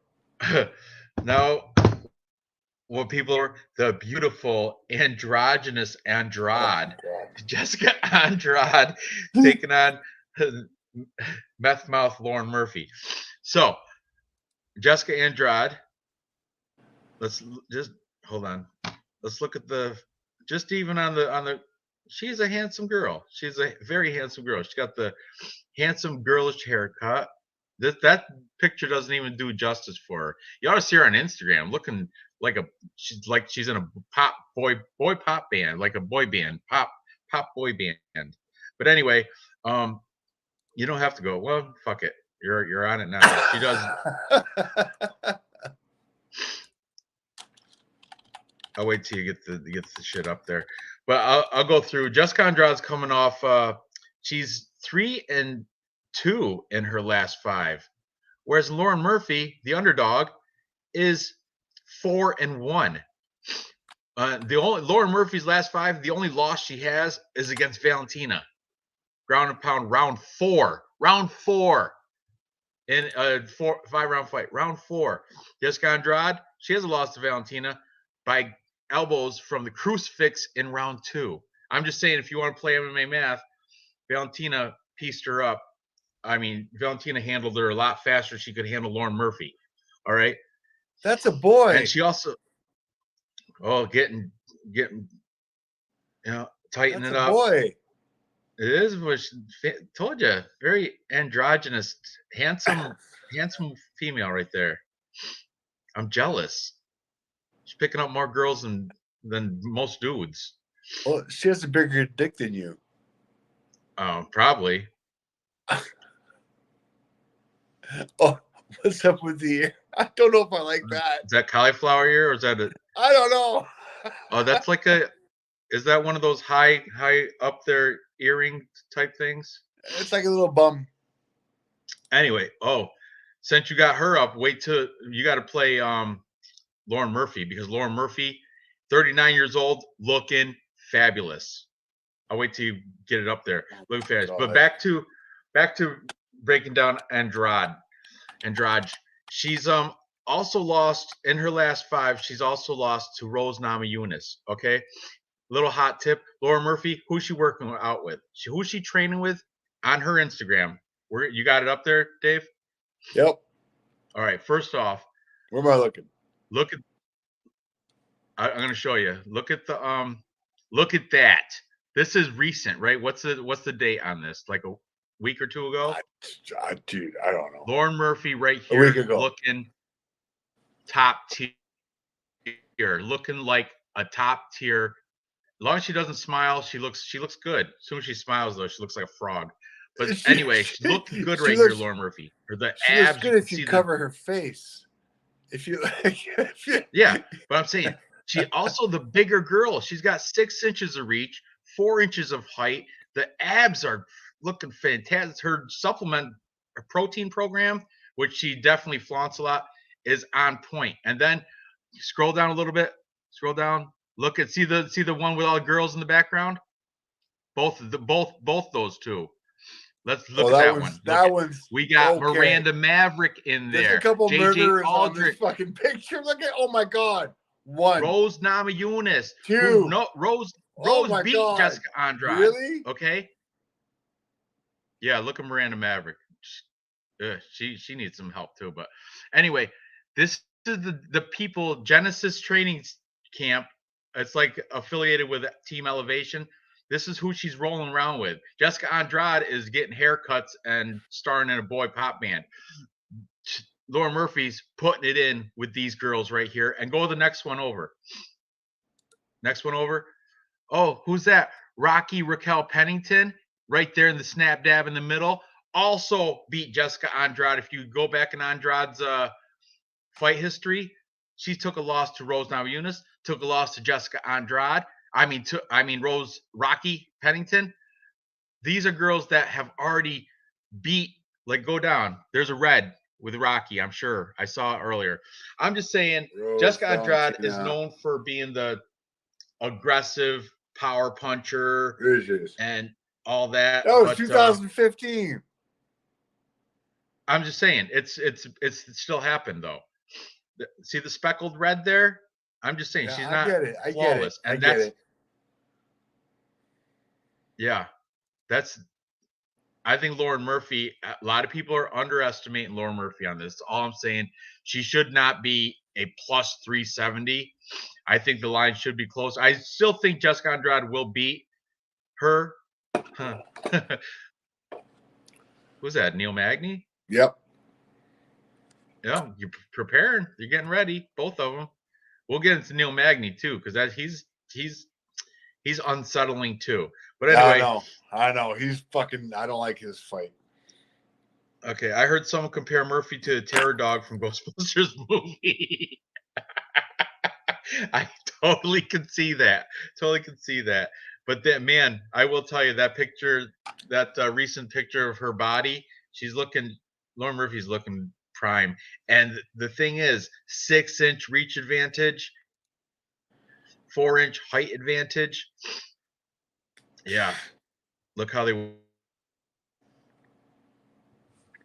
Okay. We're going live.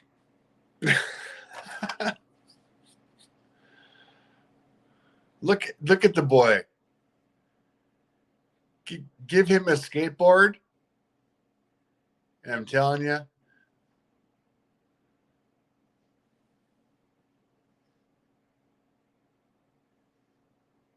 I think we lost Ranj. All right, I'm going to keep her on the face-off. Here we go. My God, she's a midget. And Lauren, I love you, Lauren. I'm hoping Lauren did her own makeup and she didn't actually pay for anybody to do her makeup for her, because that is the most brutal manly like if I were to do makeup like this is what I would look like. Really bad makeup, really bad hair, trying to look hot but really is not. Good face off. They do face off nicely. I mean, Lauren's got that huge height advantage. She's going to have the huge reach advantage. She's going to have the huge estrogen advantage. I get it. I want Lauren to win this, but hometown favorite. And I mean, let's be honest here. I'll be nice. Jessica has this so hard. Let me see what okay. And I mean, I realize Tapology picks are really not, you don't want to go with that much Tapology, but I mean, 95 to 5%, 95 to 5, really. The bookies are on the same way. Even after these face-offs, you got to admit,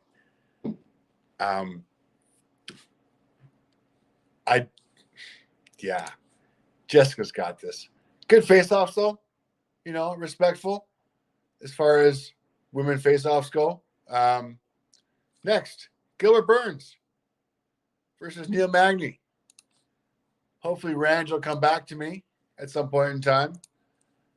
We will go back to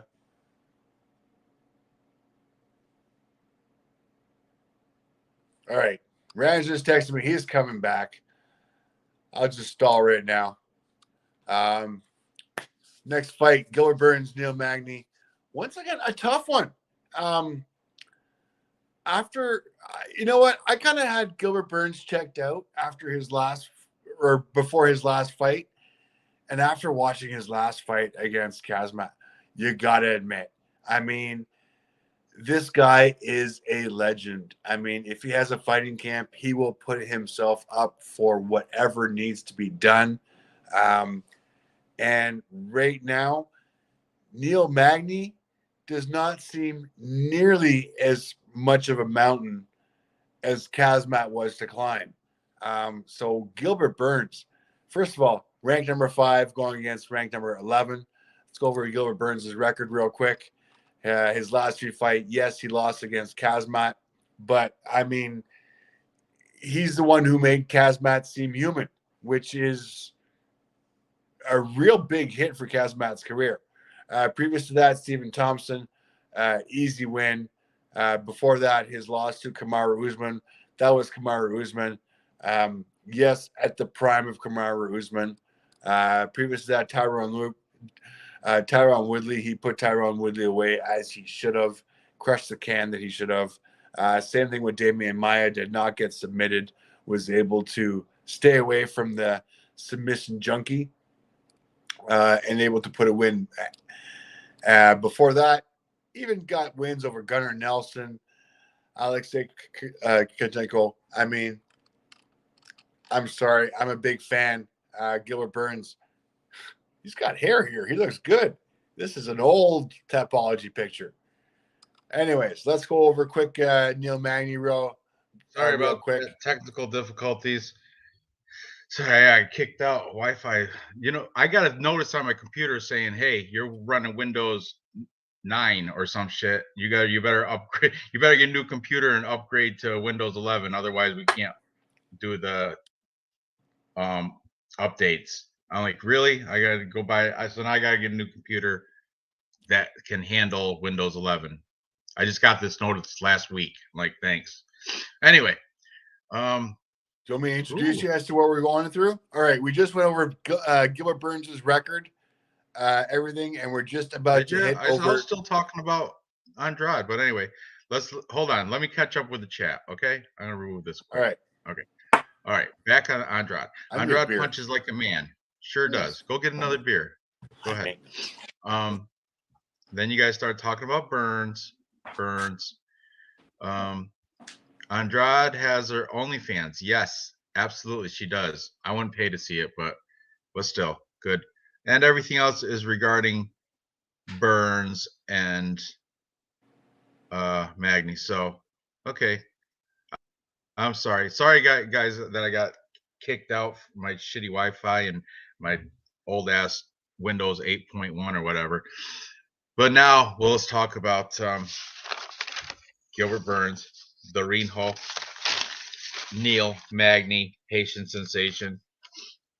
I don't know how far Dave got into it with it, if he gave it a little intro, but yeah, Gilbert Burns, his stock went up with that loss to Khamzat because he managed to go the entire distance. First person, Khamzat's taken out everybody else in the first round. Gilbert Burns went the distance with him, and Khamzat got the decision victory. However, I've heard people say if it was if Khamzat had a better fight IQ, he would have finished it a lot quicker. There was spots in there where he could have just finished, and he didn't. Burns needs to pressure him. Burns' wrestling is not all there. Magny's counter wrestling is approved. I will mention Neil Magny, coming off a nice win against Daniel Rodriguez by Darce choke in round 3. Neil Magny, here's a hot fact, has the most decision wins of any current UFC fighter. I think in UFC history, the most decision wins for Neil Magny. He's training out of Elevation, obviously Lauren Murphy, and no, but for real, I think he's put in some work with Curtis Blades over Elevation as well. Whereas Gilbert Burns, checked his Instagram out. He's training with he's over Kill Cliff like he's been. He was even with what was it called before Kill Cliff? Before the name change. Anyway, he's training with Gregory Rodriguez, RoboCop, and PFL champ Delano Taylor, and Bellator champion guy Jason Jackson. These are the killers he's training with over at Kill Cliff.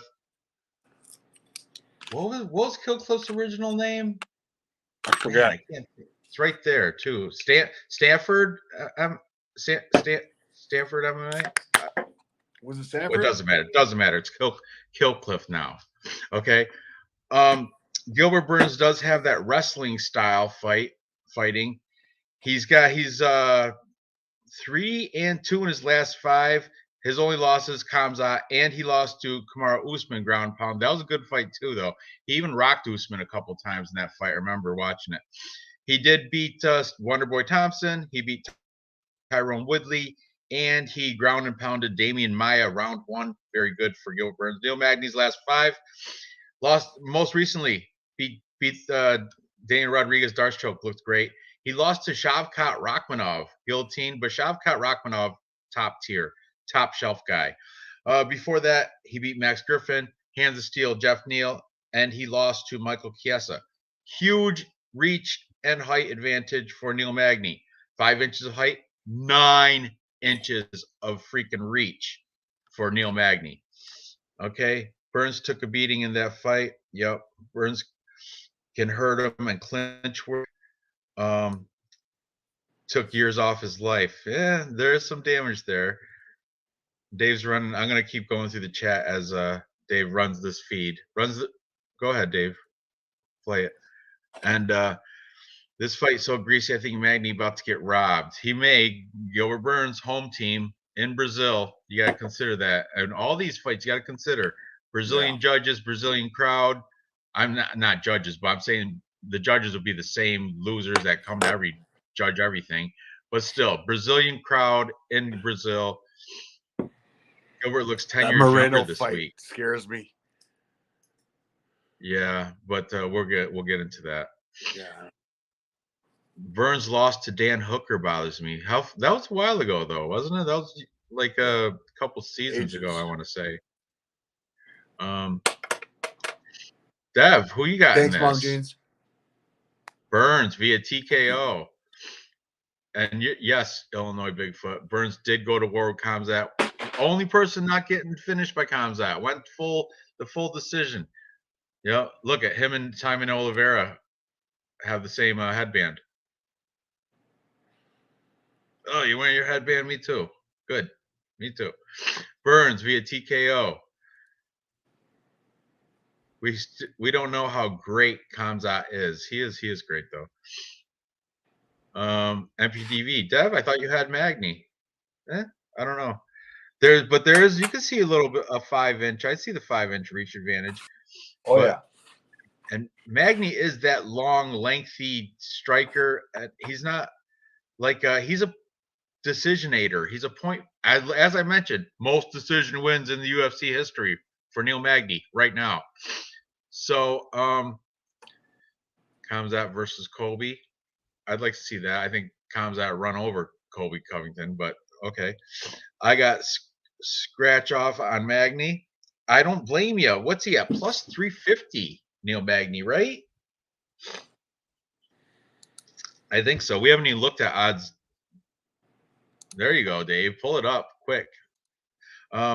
Jesus. He has to make me Burns work. will take him down before he takes Burns down. Plus 350. Plus 350. Yeah, plus 350. Hey, it's worth a scratch off. Burns and Magny on 2 different levels, not going to go into decision range. I don't. What the bookies say about that? The over under 2.5. Fight going the distance. Oh, flip a coin. Ooh, minus 120, okay. minus 120. Even the That bookies Howler up and flipping a coin. Brother with the camera. He does. They look like they could be brother and sister. That the kid with the camera looks like they look like they could be related. Maybe you might be onto something, Ice Viking. I don't know. Blue Mom Jeans pisses me off every time I see her. Gilbert looks like a Jack Bruno Mars. That's awesome. We got all the pop stars in the house. Jessica Andrade. They start a band. Oh, I mean, awesome. Dev did at first have Magny. He flipped his pick to Burns. Good. Thank you, Dev. Probably after he saw the for joining the lines realm come of the out. reality. Magny can beat so many fighters, but he can't beat Burns. Trust me. I do trust you, Illinois Bigfoot, and I'm on the same opinion as you are. I think Magny can beat the majority of welterweights that are in the UFC, but Gilbert Burns is special. He's not the average. He's above average. I mean, he's different. That's why he took it to the decision with Kamzat. He does look like Hollerhead Girl a little bit. Oh, awesome! MMA Joey sending people over here. Love it, love it. Fantastic. I'm a proud supporter of MMA Joey. Fantastic. You guys are the best. MMA Joey, thank you so much, bro, for sending all these people over. Yeah, absolutely. And there's going to be a build-up, Dave, before they bring out the next people. French fries. You guys show the love back to MMA Joey. Tell him I said thank you for sending all you guys back. I love it. I love it. All of you guys. Thank you so much. Everybody join Tapology Group number 926. 926 Tapology Group Pick'em Group. Fantastic. I'm going to have to reach out to MMA Joey, give him a great shout out. Everybody go check out MMA Joey too. He does a lot of live streams and stuff. He's a very smart, very sharp capper too. Very sharp. Awesome. Thank you. Thank you. Respect. Okay. So back to this. Simple Man. He's known as a gasser who was undersized at 170. Is he talking about Magny or Burns here? I don't know, but we're past that now. We're going to we're going up to the quadrilogy, the fourth fight between Davidson Figueiredo Brandon Moreno. We did discuss this the other day, and I've been looking both ways, but I'm still on the same side I was. Cheers, Dave. Cheers, because we're gonna have to get into this a little bit deeper than we did Wednesday. Fuck yeah. Because I know. I know. Okay, you want me to go Tapology first or not? Want to go face off? Tapology? Yeah, what do you bring want? up the Tapology, then we'll bring up the face-offs. So, it's so close. Okay. So close. 1, 1, and 1 in the trilogy. We got Davison Figueiredo. His win was by unanimous decision. Brandon Moreno's win was by rear naked choke in round 3, and they both have a draw. Now, aside from the trilogy though, Davison hasn't fought since his last 3 fights were against Brandon Moreno. Brandon Moreno's fought since then. He beat Kai Kara-France. And I was looking at that fight again. Kai Kara-France was giving it to him. Like, it was a very, very close fight until the knockout in round 3. But Kai Kara-France had his moments in that fight. And then, so you got to consider that. Also, from what I heard, the loss that Davison Figueiredo took to Brandon Moreno, I guess in that fight number 2, where he got rear naked choked, I heard, this could be rumor, but he had like his dad died like 2 days before that fight, or something crazy like that. I don't know if there's truth to that or not. It might be just rumor, but there might be something to it. I don't know. However, this is what I'm taking right now. Okay, now this is undeniable truth. Davis Figueiredo is the 35-year-old flyweight. 35 flyweight. Yeah, 35. Brandon Moreno, 29, in his prime. I think at 35, you can fight at 35 in the heavier weight classes. Flyweight's the lowest weight class you can fight in UFC level for men. They don't go strawweight. So down there at the 35-pound or at the 125-pound weight class, you got to rely on speed, reflexes, and it's a young man's game. Davis Figueiredo is the older man here. And Brandon Moreno has 2 inches of height, 2 inches of reach. He's obviously no longer at Glory MMA, but he's got a new gym in Fortis MMA with Saif Saud. Saif Saud is one of the best guys you want in your corner. You couldn't pick a better camp to go to. And I heard now he's at the UFC Performance Institute, and he brought in people from his old gym, Entram Gym, that he's people that he was working with when he had the draw against Figueiredo. Figueiredo, he's coming off that win against Brandon, and he was at Fight Ready with Henry Cejudo. He has since left that place. Now he's back home in Brazil, Team Figueiredo, with his brother Francisco and Zara Farron. I'm just saying. I mean, look at the gym up here. Look at Team Figueiredo right here. That's not a deep pool of people you can train with. This is pretty much him and his brother. And I saw on Instagram. Where's the rest? Where's the rest? Okay. As far as that scroll. Neil Magny's hairline sent me. I love it. That's great. Could have been Jessica Andrade's hairline. Joey, God bless Joey. Okay, Ice Viking. I had $50 on burn in the distance, but cashed out because I could see it going distance too. Oh, about the Burns Magny. MMA Joey, for real. Okay, back onto this. Hey guys, do you think if Moreno wins, they'll have a UFC pay-per-view in Mexico with all the Mexican fighters? I sure hope so, man. Dave's been asking for that for a while. They have invested fighters so much in the performance institutes in Mexico. They have been putting so much money into it.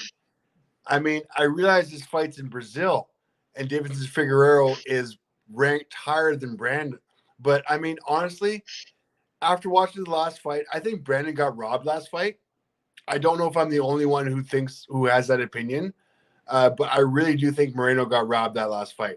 And the fact that he's just a nice guy and took it nicely, I would have been so choked. So I'm going for the nice guy. I'm going for Look Brandon there. Moreno. Figgy not losing a decision in Rio. I That's know. why I think know. He's going to have to find that choke once Especially in again. the co-main. Like Moreno, but I mean, Moreno knows he's going to have to go over, above, and beyond and dominate this guy. I'm still going Moreno, man. I've been the Mexican. I've been the biggest fan. Ask Ranj, the biggest fan of the Mexican PIs and everything they've invested into it. Moreno is a big key of it. There are enough Brazilians. Like fetish. There are enough Brazilians to carry the UFC flag. There are not enough Mexicans. Moreno is the one. He needs to be that staple in there. That gets... is T City, Brian Ortega, Mexican. Yeah, I get it. Yeah, you know, he's got like this. He loves the Mexicans. Moreno got robbed slightly last time. I think it's which is why T City and I are blood brothers with the same spirit animal. T City, I love you. At some point in time, you and I will be together. But regardless of that, still Moreno, 100%. Even though he is in Brazil in the co-main, and it hurts me, but I will give the main to the Brazilians, and the co-main goes to the Mexicans. You're right. Pantoja, he's also Brazilian as well, right? The cannibal. I'm pretty sure he is. Yeah. Here's your face off. Trying to think who's telling me it was either Noah or the shirt in the crowd. Oh, loves it. Nice he's such a good dude. Brandon Moreno is one of the best dudes. One of the best. He loves the Lord. Okay. Whoa. He loves his daughter. Okay, wait a second. Is this like the main? We're in Brazil, right? Main. Yeah. So we're at co-main event. I just want to, but it's 4 championships, 5 rounds. Which is a little bit scary. Moreno looks good. Okay, can somebody count the empty seats for me? Yeah, but this is just a ceremonial weigh-ins. I told you, Brazil's not a rich country. They're still charging top prices to go to these events. That might be on purpose, Dave. That might be on purpose, having those empty seats. That's a lot of empty seats. Yeah, they do that with shit. It's weird. I don't know why. They might be empty on purpose for some reason. I don't know. Section 19. Dude, there's like 3 security guards. Oh, cameras. Yeah, I told you. Cameras. That's on purpose. Okay. Yeah, see, that's why. So it's for media. It's for cameras. There you go. Now I get it. Are you happy? Now, yeah, take that tinfoil hat off now. I like Moreno because I think his output is better. But in Brazil, I can't bet him. Just want to bet a couple of the overs. I apologize. I've been drinking. Figgy at 35 and that altitude, even though it's his home turf, he's going to gas. Preach, Dave. I'm on Moreno too. You know what? Me too, guys. I mean, I'm also taking Brandon Moreno. I'm just trying to point out the Figgy is home team, and I hate the dangly things. Look, he just gave that few. Did you see that? He just gave the finger to Moreno, and this is an interesting look. Hold on, and there it is. Fuck you. You know what though? Figgy, he's got the stupid dangly things from his eyeglasses, and it's not like they're wrong. They're not supposed to be by the lenses. They're supposed to be over by the arms of the eyeglass, so it's not in your face like that, dangling like teardrops. That's so stupid. I hate that. And he brought a freaking, is that a banana in your pocket, or are you happy to see me? It's actually a banana in my pocket. You'll see. Just let it play through. A lot of cringy shit here. I didn't even notice the fuck you finger in the beginning of it. I love mom jeans. But here we go. Mom jeans. She's like oddly attractive. But why I does she can't- have to? Why is she up there? I don't know. I Her like whole it though. point I like her. is you have to take off your pants and your whatever shit by the T there. That's She got a job. She got a UFC t-shirt on. The only bright color up there. And she got her jeans jacked up to her waist. I like it. Once again, and I will not mention this anymore, but props to all the push-up bras in this event because you are going through a lot of stress. And I am very impressed with all the work you can do. Well done, push-up bras. Yeah, definitely. In the back, all those. This is a lot of work, dude. See, That's stop. a lot of work. See, why are his shit dangling from his lenses? I hate that's so cringy. I don't. What the hell, man? That's not how you wear them. It's so stupid. Never apologize, Dave. Like, I like when you point out stuff I miss. Oh, I like the stoicism. How stoic Brandon Moreno is. Oh, look at it. Figgy's trying to. He's giving the FU, pushing, touching him. You're not supposed to touch him. Don't touch him. You got the stupid sunglasses thing. Oh, it's so annoying too.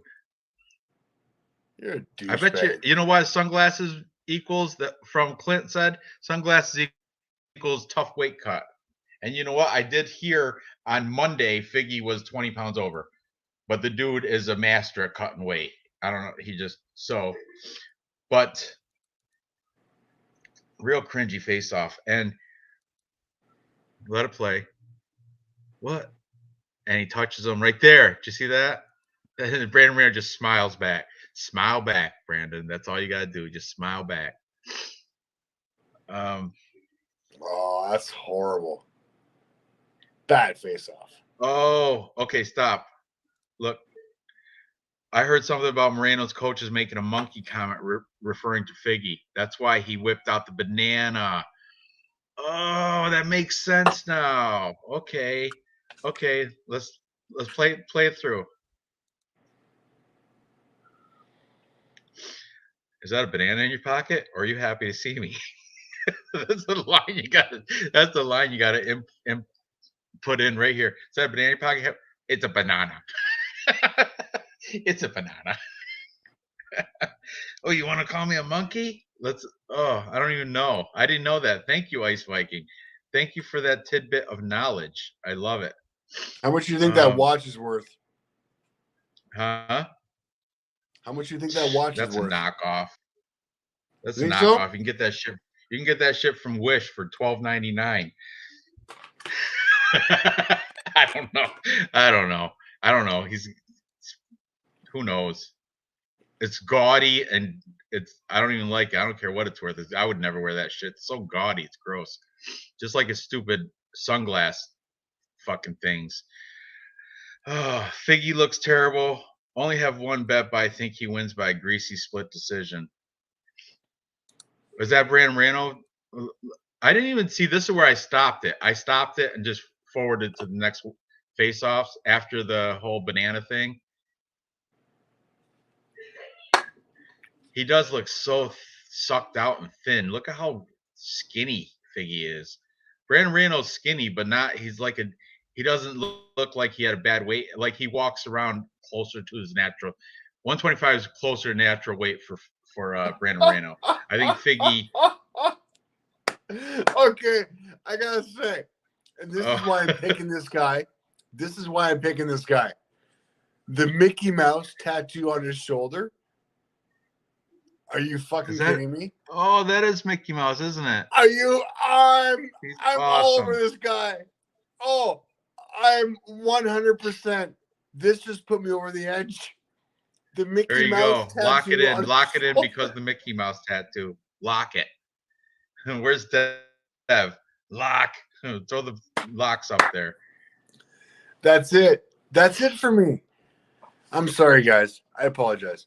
That Mickey Mouse tattoo fucking got me.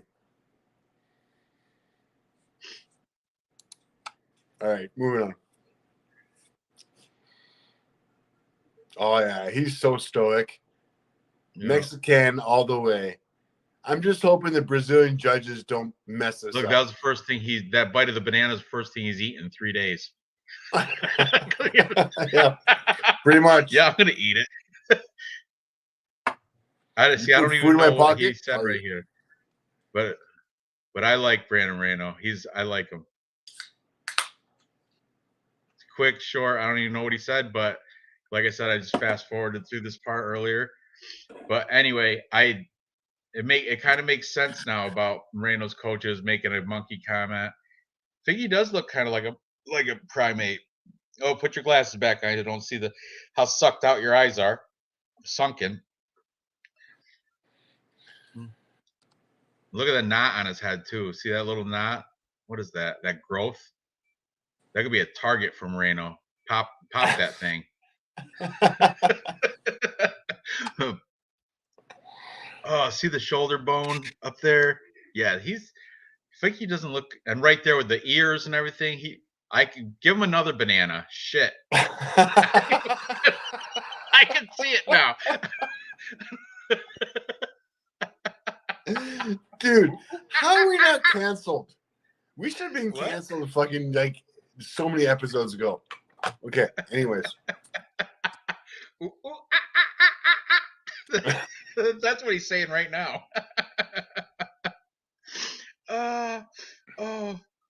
Like yeah, the Dr. Octopus glasses. Oh, right. This is the first thing I've eaten in 3 days. That banana, yeah, that's why I took a bite of that like bruised banana. He got that. That's free at the hotel in Brazil.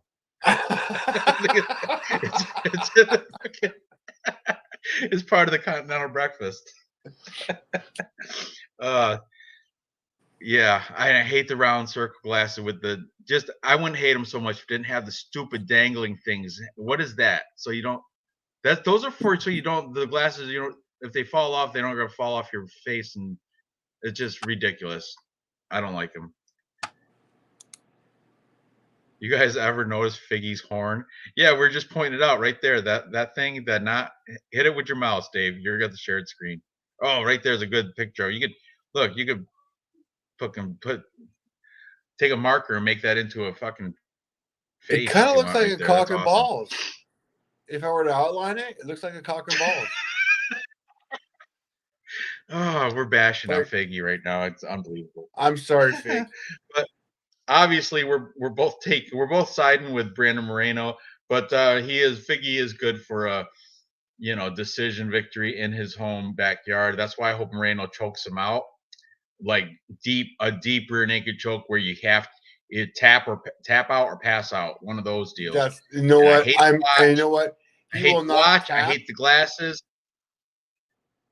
He won't tap in Brazil, which means he's going to choke the fuck. I know. That's why you got to either snap, or tap. One of those ways. He's gonna have to choke him out where he can't breathe, or make him pass out, or break something.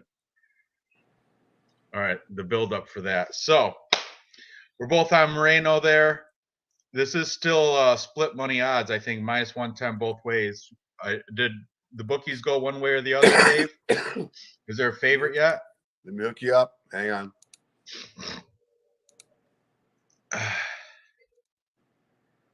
Jesus Christ. I need a producer. He could just hang the glasses off his horn instead of having the chains. Oh, great. That's great. Okay, well, wait a second. Let's get mine. There we go. On the money line. Oh, God, it's still a coin flip. Still even odds? Okay. Gotta be kidding me. Coin flip. 110, 110. Sounds good, man. Sounds Fight good. to go the distance. Yes. So the bookies are predicting a decision, which I kind of agree with. Dude, this is 5 rounds for a 35-year-old flyweight. 5 rounds, 35-year-old fly. This is before every other time they fought. It wasn't for a championship. It was a 3-round fight. This is different. This is 5 rounds. And 35, you're going to start feeling it, especially at flyweight. Oh, I don't know, man. I mean, Jesus, Dev the dude looking like he's going with Davison Figueiredo. He's upset. It's all good, man. it's all in good fun. We don't, we just poke fun.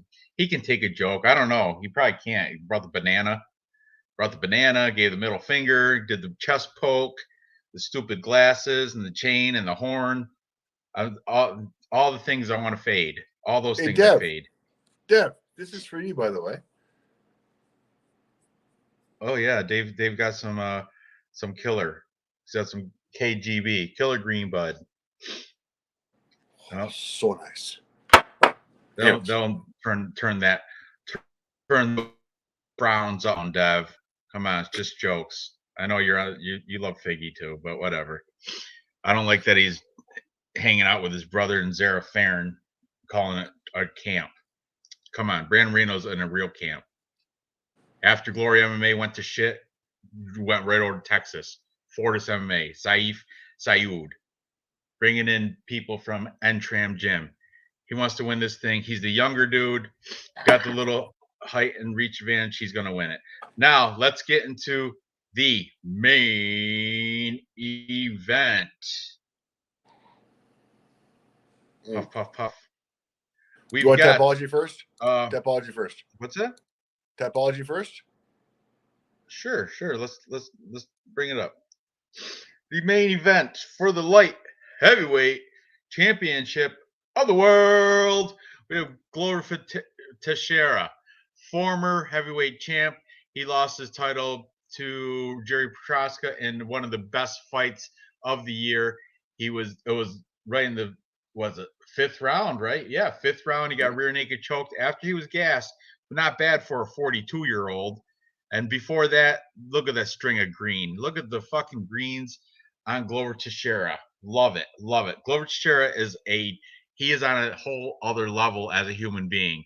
He's originally from Brazil, where he was like trapped in Brazil for years. He couldn't come to America I saw some special on it when he was before he fought Jerry Prochazka. There was like a big special, and he couldn't come to America because of, I forgot what it was. It was something stupid though. So he was trapped down there, and in his hometown, they gave him a key to the city. That's how much they love Glover Teixeira down there.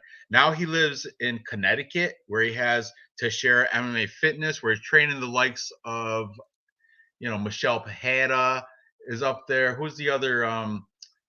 Who's the heavyweight or the light heavyweight fighter that gave John Jones the last tough fight? Reyes, Dominic Reyes. Yeah, Dominic Reyes is up there. There's a bunch of people. Was that the list of people? Is that the school? Oh yeah. Oh, there you go. I never checked that out. I'm just going off memory. Chalo Magalos, Alex Pereira. Pereira, come on. Alex Pereira, champion. Glover Teixeira he's on, like I said, another different level. I know he's 43 years old. However, this is a light heavyweight. Light heavyweight, you can still compete in your 40s at light heavyweight. Where you can, what I've noticed is he went from being a power striker type fighter. Now he's utilizing that BJJ black belt. I think he's like a 3rd degree or some shit. Jamal Hill just got his brown belt. Like Instagram showed it. I want to say it was like maybe a couple weeks ago. Just got promoted from purple to brown. He's not even a black belt. Glover Teixeira has his black belt for a decade now, or better than a decade. Can I point this out anymore? I'm sorry. Can I point this out anymore in the stats? Go ahead. Rock them. Go ahead. It's on you. Takedown average per 15 minutes. Glover Teixeira, 2.20. Jamal Hill, 0.00. Oh boy. That's not good. You don't want to get taken down by this black belt Glover Teixeira. I don't care if Jamal Hill just got his first black belt. I don't care if Jamal Hill just got his first any belt. You're going up against Glover Teixeira. Don't go to the ground. Okay, strikes landed per minute, 6.46 to 3.80. Do you think Glover's going to want to stand with this guy for 5 rounds? Fuck no. Takedown average, 2.20 compared to 0.0. Where do you think this fight's going, guys, for 5 rounds? This fight's going to the ground. Absolutely. The writing's on the wall. 100%. I mean, there is no. I mean, I realize his takedown accuracy isn't great, but Glover could fall into this guy into the cage, and eventually, 1 out of 6 times will take this guy down. And all he needs to do is take him down once around, and he's got this. Takedown defense, 65%. I'm not crazy about that. Jamal Hill, obviously, takedown accuracy, 0%. It ain't going to be taking this guy down. But, I mean, there's just a little glimpse into the stats about how Jamal Hill, stand-up fighter, Glover Teixeira, black belt BJJ, takedown guy. If I look at my crystal ball and I see how this fight's going to go in the future, Glover's game plan has to be that this fight is going to the ground, and he's going to dominate heavily. So Jamal Hill, striker's chance. Good luck, buddy. I wish you all the best of chance in Brazil. Well, looks like the chat is all siding with Jamal Hill. He's the favorite here. But let me mention a few things about Jamal Hill. Tapology has, look at mom pants. I love her. She's a very Mom attractive Jesus woman. killing me. I love her. Okay. Anyway, as I was saying, Jamal Hill on Tapology doesn't say anything about where he's training. I went on his Instagram. Last training video I seen with him has him at Black Lion Jiu-Jitsu, which is a small school out of Michigan. Then I also noticed, Jamal Hill was supposed to fight Anthony Smith, Lionheart Smith. Okay. Glover Teixeira beat Anthony Smith by ground and pound round 5. I want to say 4 fights ago or some shit like that. Now, Anthony Smith said, "Oh, you're not fighting me because you're going to go for the vacant light heavyweight championship belt because Jerry Petroska has got the hurt shoulder and shit." So that's what the whole reason for this fight. This is for the empty belt. Whoever wins this gets it. And so Anthony Smith's like, you know what? I fought Glover Teixeira. I'm going to help you train for this camp, for this fight against Glover Teixeira. But I don't think it's going to matter because I'm going to explain. Jamal Hill does have the 2-inch height and 3-inch reach advantage. However, Jamal Hill, this fight is 5 rounds. It will get to the ground, and there's a big gap in skill level when it comes to jiu-jitsu on the ground. Yeah, Glover Teixeira might take some punches to the face before it goes to the ground, but the dude's he made his pro debut in 2002. He knows what he's going. He knows he's going to get hit. It's not like he's new to the game. You know what I mean? He's made his UFC debut was 2012.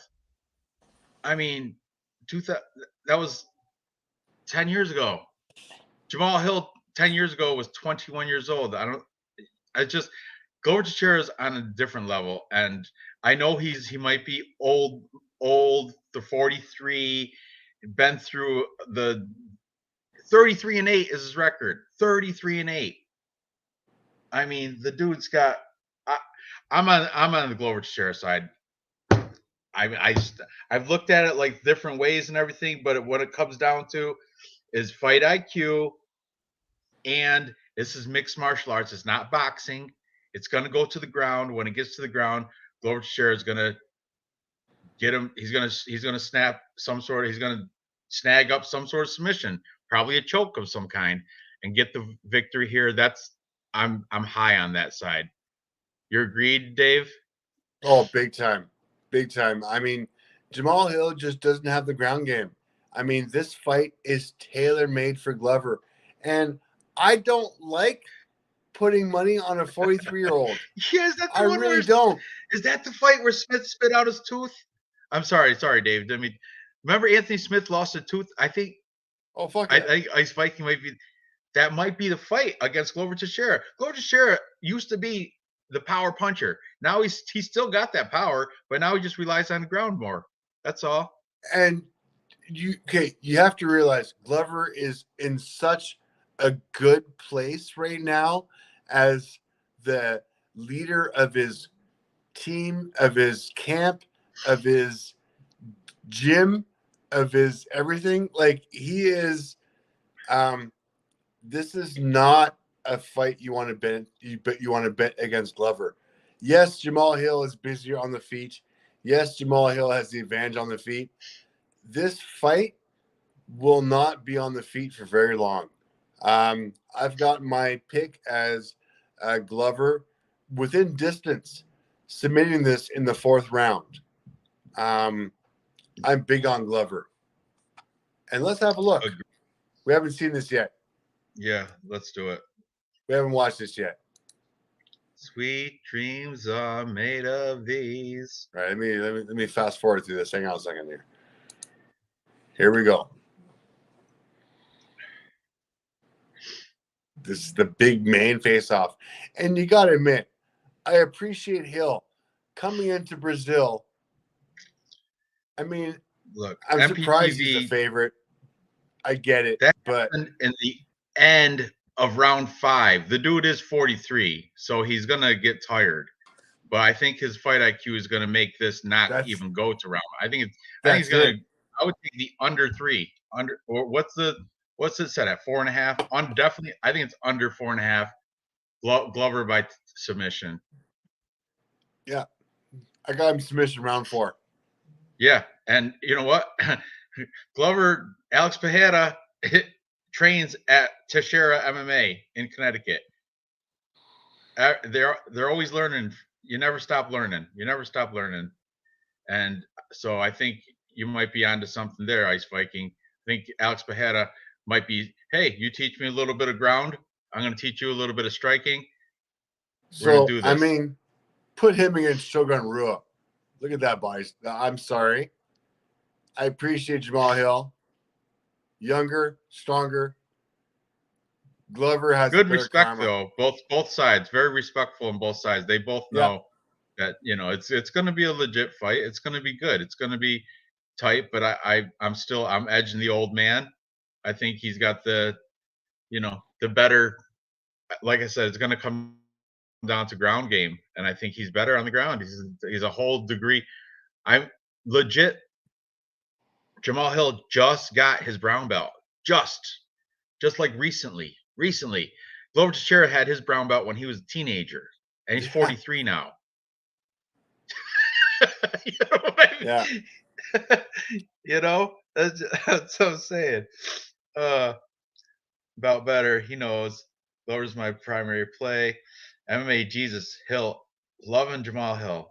Hill all day. Well, hate to say it, but I think you're wrong, Dev. I'm sorry, but it's all good. So everybody's. I can totally. I don't hate you guys for picking Jamal Hill. Even the bookies are going that way, and he should legitimately have the better. He will have the better cardio. He's a better striker probably, but I don't see it. I think Glover Teixeira is gonna submit him. He's gonna bring it down to the ground, submit him. Man. Here's Sean Shelby's got blue eyes. I never noticed that. Paul Craig beat Jamal Hill, so that makes me lean to Glover. That's not Sean Shelby. I forgot that dude's name. Sean Shelby's smaller than that guy. Oh, you're right. You're right. Who is that guy?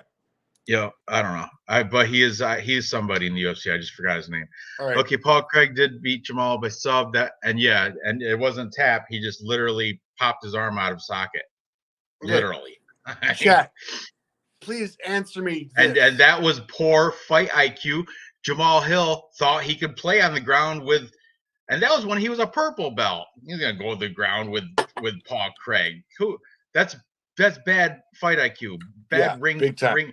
And Glover Teixeira's a coach of the year. Coach of the year. So his IQ is top notch. Yeah, his fight IQ should be okay. Santos did nothing with those takedowns. Old man chin gone. Glover ain't finishing Hill. I bet you he is. I bet you he was. I can't wait to say I told you. might be a riot if Hill KOs Glover. I don't think that's going to happen. It could happen. I wouldn't be surprised if there's a flash knockout, but I don't see it happening. The chances are slim. Nick Maynard, that was like 2 years ago. Oh, that's the guy. The guy's name is Mick Maynard. That's the guy you're looking at, Mr. Blue Eyes there. Anyway, what's up, Dave? What you got? You can't.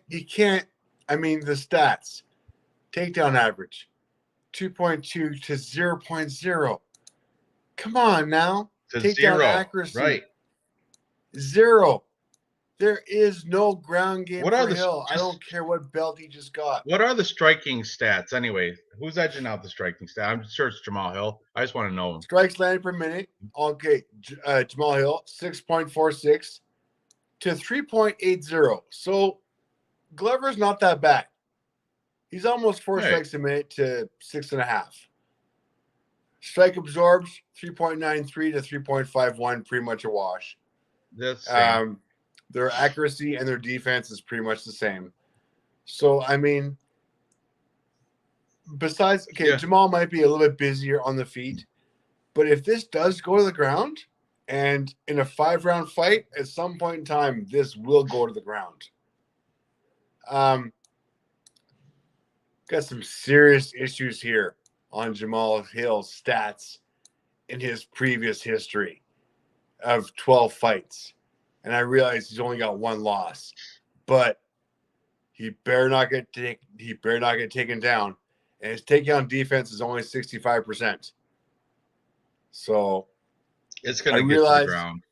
I realize Glover's takedown accuracy is only set at 37%, but it just takes one time, right? One time per round, and it's over. Okay. Don't throw any knees, Jamal Hill. Watch your kicks, because if Glover grabs that knee and takes you down, you're in trouble. I like what 2 Cents is saying there. That's a good forecast for things to come. It makes sense to me too. Yep. Yeah, I believe that makes perfect sense. Okay, now we're gonna we did this already Wednesday. We made the 3-leg parlay. We're gonna do it again this time. Let's switch it up a little bit. We already placed that bet with our 3-leg on Wednesday was Glover Teixeira parlayed with Paul Craig and Warlley Alves. That came back at a plus 929. But now we're going to do a new 3-leg parlay for tonight's show. And we can still repeat some of these people, but let's look through. I mean, Dave and I agree on every fight except for Gabriel Bonfim and Mounir Lazzez. We have a t-shirt bet on that fight. Every other fight, we're on the same side. But some of them, I'm just I'm very iffy still. I think I might. Well, that means you might do all in typology this week. I think. What's that? The fact that you agree with me means that you actually might do all in typology this week. I beat you last week on typology pretty well. First time in 100. Oh no, you can go back. I don't know what you got me confused with somebody else. I don't know. Anyway, I might switch. I don't know. There's some dog spots that are sticking out to me for some weird I don't know. Something about Lauren Murphy makes me want to think lucky Lauren Murphy might get lucky. But anyway, let's make a 3-fight parlay right now for the people in the chat. A new one. Like I said, the first one was Glover Teixeira, Paul Craig, Warlley Alves. Okay, that one's already been bet on Wednesday. Now we're gonna bet a new one with. I want to put in another championship fighter. So let's put in Brandon Moreno. We both like Brandon Moreno against Monkey Boy. It scares me though in Brazil with the Mexican. Well, don't be scared. Don't be scared. Okay. Brandon Moreno. He's gonna win. He's gonna win. Yeah. Look, to get future Google Chrome updates, you'll need Windows 10 or later. This computer is using Windows 8.1. Please upgrade. That's what it says right on the top of my screen. No, I got Hey. you. I will. I'll get a new Hey. computer this weekend. Jesus Christ. Ranj, Stop. you're welcome that I have an actual laptop that is decent. Thankfully, that's why I lost That connection. I can run. I can run all this shit at the same time. Yeah, if I open up another, I use my phone now because if I open up Bet Online or something, it's gonna circle dot kick me off again. All right, so on my phone, I'm gonna make these bets, and then I'm gonna type. I'm not even gonna copy paste like I usually do. I'm gonna type them out only because I'm not. You know what? I think I've got about $100 in my Bet 365 account. I will log in and do this for you. All right, let's go. Pick it. Okay, let's do it. All right, Brandon Moreno, minus 125, I think. What is it right now? Minus 110. Minus 110. Oh, that's the one that was yeah, even Steven, right? Coin flip. Okay. Let's do man, a lot of chalk here. A lot of chalk.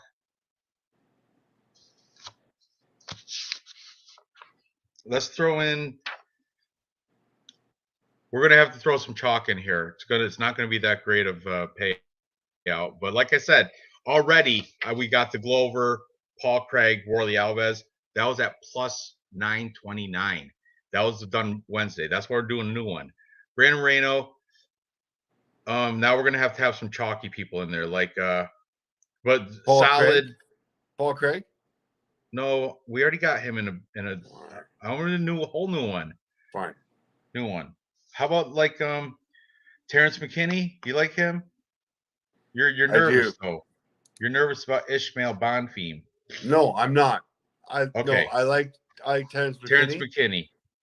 And that's pretty decent odds. What's a minus 125 on him? Minus 138. And I like Worley Alves as well. We have Alves in the other one. Fuck. Trying to really? Yeah. Okay. Can you give Moreno, me like Kinney, Oliveira? That one's good. I like Oliveira. Look, that's what I don't like Hill, but MPTV saying Hill, McKinney, Oliveira. We just placed Hill with the real winner, Glover. And Glover, McKinney. I mean, if you're looking at odds, Beckett, I mean, you don't want to go plus? I mean, what's that? Paul Craig and Glover. That's a great parlay right there. We already did that, dude. I know. Did that Wednesday. Okay. All right. You can't keep running that. All right. You want to go with the fucking cheapies? Let's go Oliveira, McKinney, and Moreno. That's plus 432. Yeah, I mean Oliveira's that's not that far out. It's minus 170, right? Something like that. What's Oliveira? Minus 163. So minus 163 and minus 110 for Moreno and minus 125 McKinney. What's that minus all come out to be? Plus what? I got between the minus 163, minus 138, and minus 110. My odds come out to plus 432 for a 3-team parlay. Plus 432. See, that's good. That's good. All minus money favorites. Well, not Moreno. He's even, but still plus 432. Let's put it in here. Okay, $50 bet pays off 266. Parlay. We got Moreno at shit minus 110.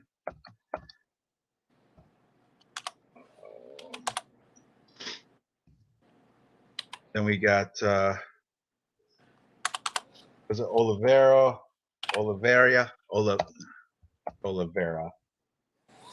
Oliveira minus 163. And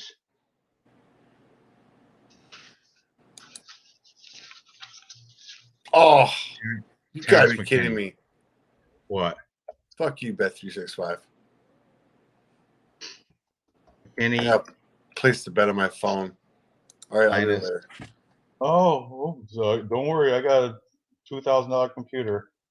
Can't even fucking make a bet on Bet365. No, it's Bet365 I'm app. fucking with you. I'm just fucking with you. Bet365 freaking website.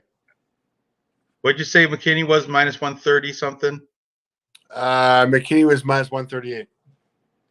Holy, that moved. It used to be at minus 125. That moved. Money's coming Plus in on 432 altogether. I'm putting $20 to bet to return 106. Because it's a 3-fight parlay. I don't like 3-fight parlays. Just 3 fights is too many. So $20 is my max. $100. Good payout. $100. That's 4 units for me. Well, no. A $20 bet pays out $100.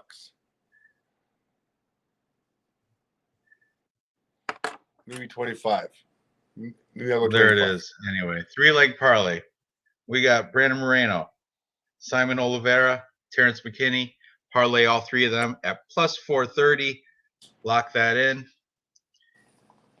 MMA Jesus is saying Marcos is a lock. Yeah, MMA Jesus said he's got, what do you got, like 8 locks on this card of 15 fights?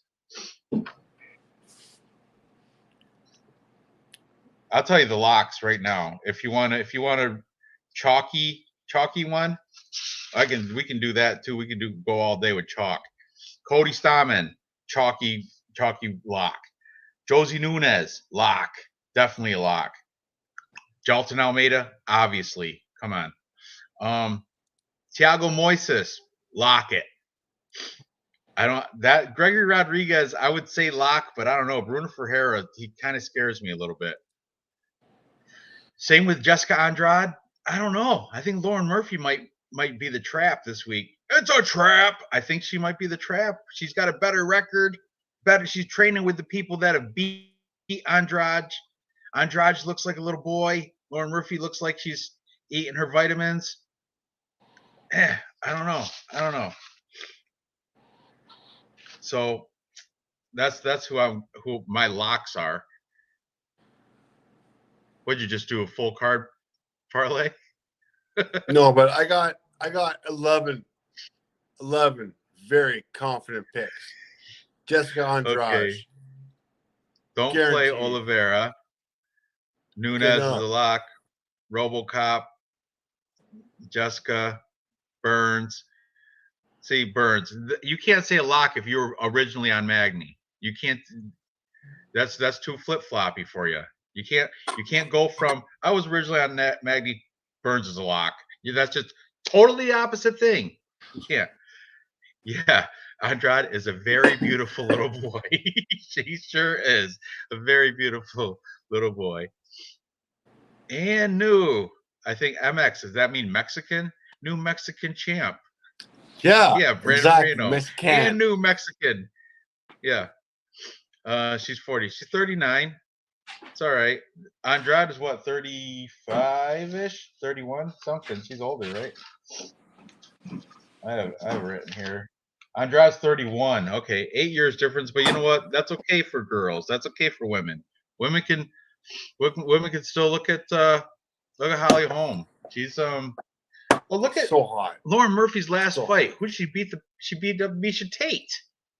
Come on, guys. Come on. Don't just because she's not as pretty as Andrade, Lauren Murphy is still I don't know. She's still a contender. She's beating people that she shouldn't be beating. Yeah, she lost to Valentina, but of course. And you know what? She lost in round 4 to Valentina. But who else? Roxanne Modafferi, Joanne Wood, Lilia Shakarova, Miesha Tate. Those are 4 victories in the latest. I was barely on Neil. Look at this. Look at this handsome gentleman. Oh, I'm sorry. That's Sarah Farn. Burns, Locke. Murphy sucks. Why is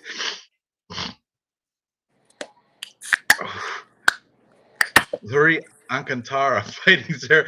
I heard Josie Nunez looks like Joseph Benavidez. I've heard that from Uncle Weezy said that. Bleed, you know that the capper Bleed. He said the same thing. Tate hasn't even fought. Murphy doesn't do anything particularly well. Yeah, but she's tough, and I'm telling you, her Instagram, she looking good lately, as of late. Look, Joseph Benavidez. MMA Holes is live in 30 minutes. Members only live stream. I just got the notification. So we got 30 minutes, guys. She looks like Luri Alcantara.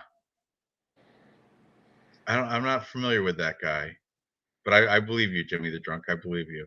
I'm trying to find them. You know what's crazy is the height advantage right here between these two girls.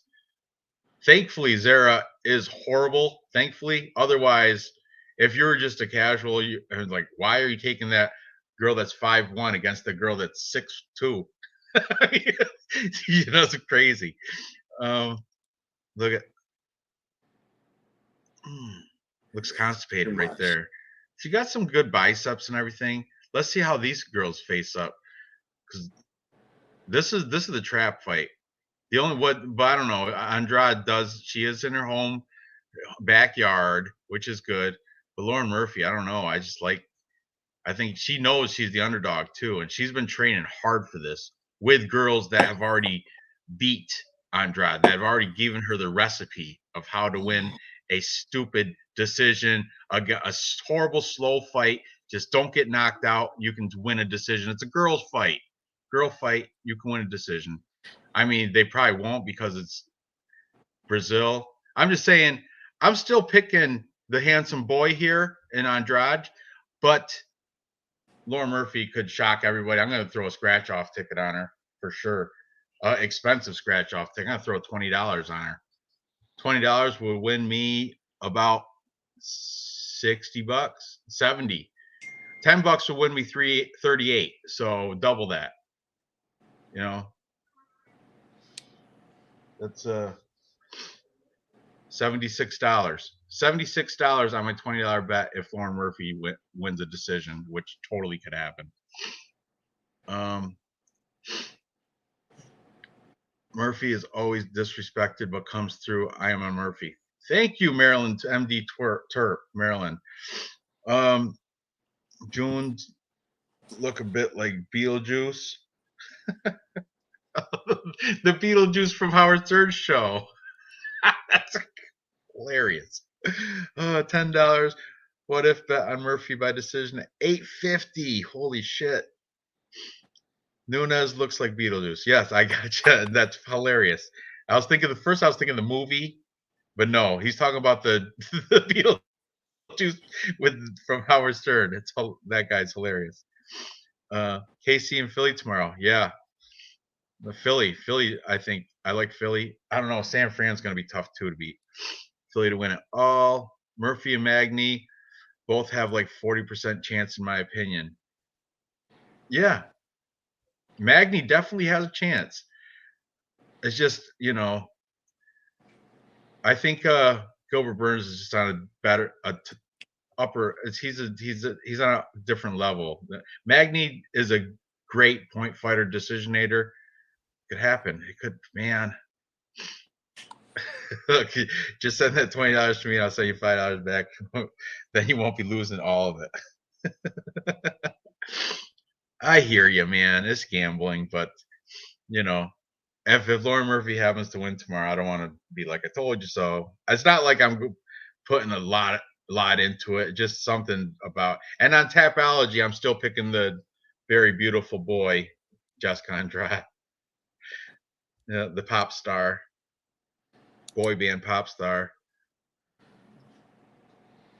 Figgy, is that a banana in your pocket? You're just happy to see me. Banana. Fuck you. I love that. Fuck you. Oh, great. I like the verbal fuck yous, the Cody Stoneman, fuck you. And who was the other one? Paul Craig, fuck you. Like the verbals, you can read their lips. Cody Stoneman said it to the whole Brazilian crowd. Fuck you.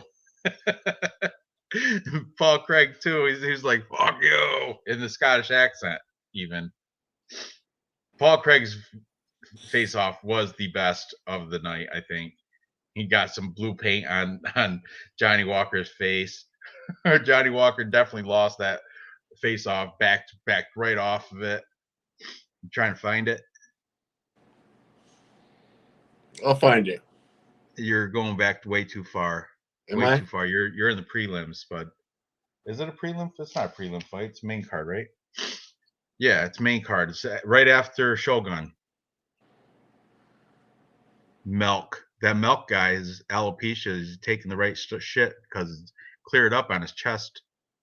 Well, I just saw that Gregory Rodriguez. He's got like a foot advantage over little Bruno Ferreira.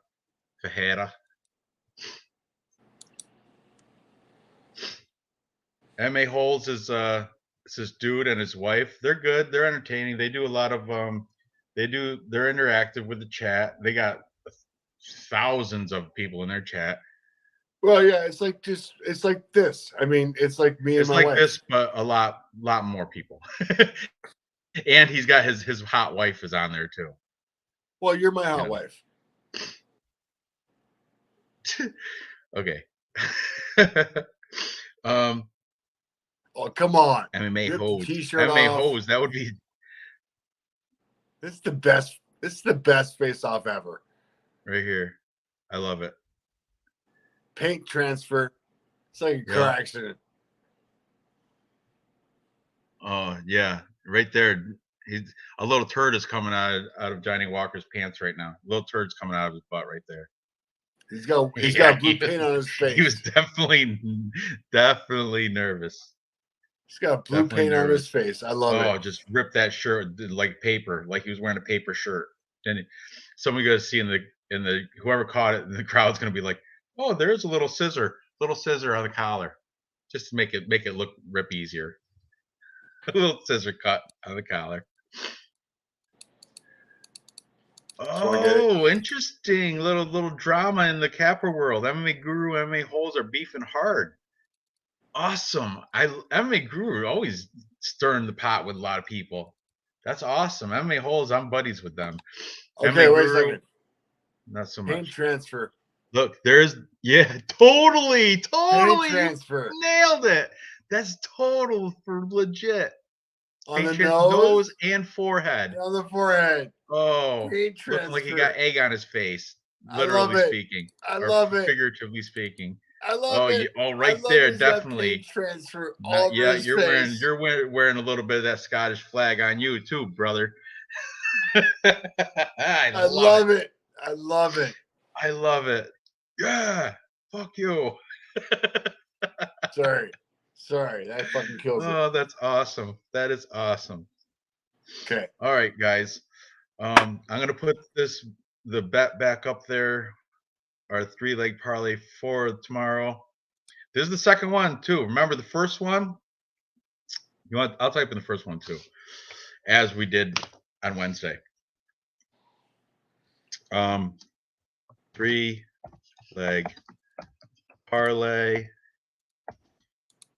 We've got first one was Glover Teixeira.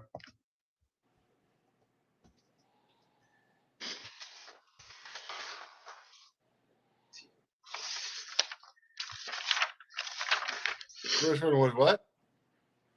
I'm posting the parlay from Wednesday night show. Okay. Glover Teixeira, and I got him at plus 105 on Wednesday. What is he now? Plus 110. Oh, even better. But a plus 105 on Wednesday. Then it was Paul Craig at plus 162. That was awesome. And Paul Craig is now plus 170.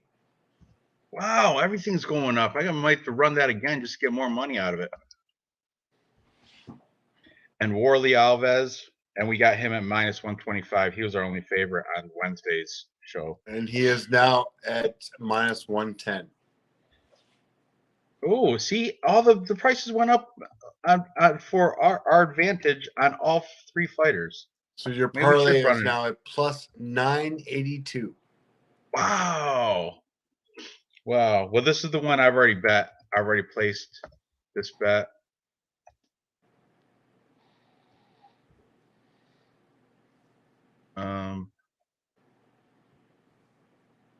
Parlay was, I remember this was +929 when I placed it on Wednesday. So this is the second one.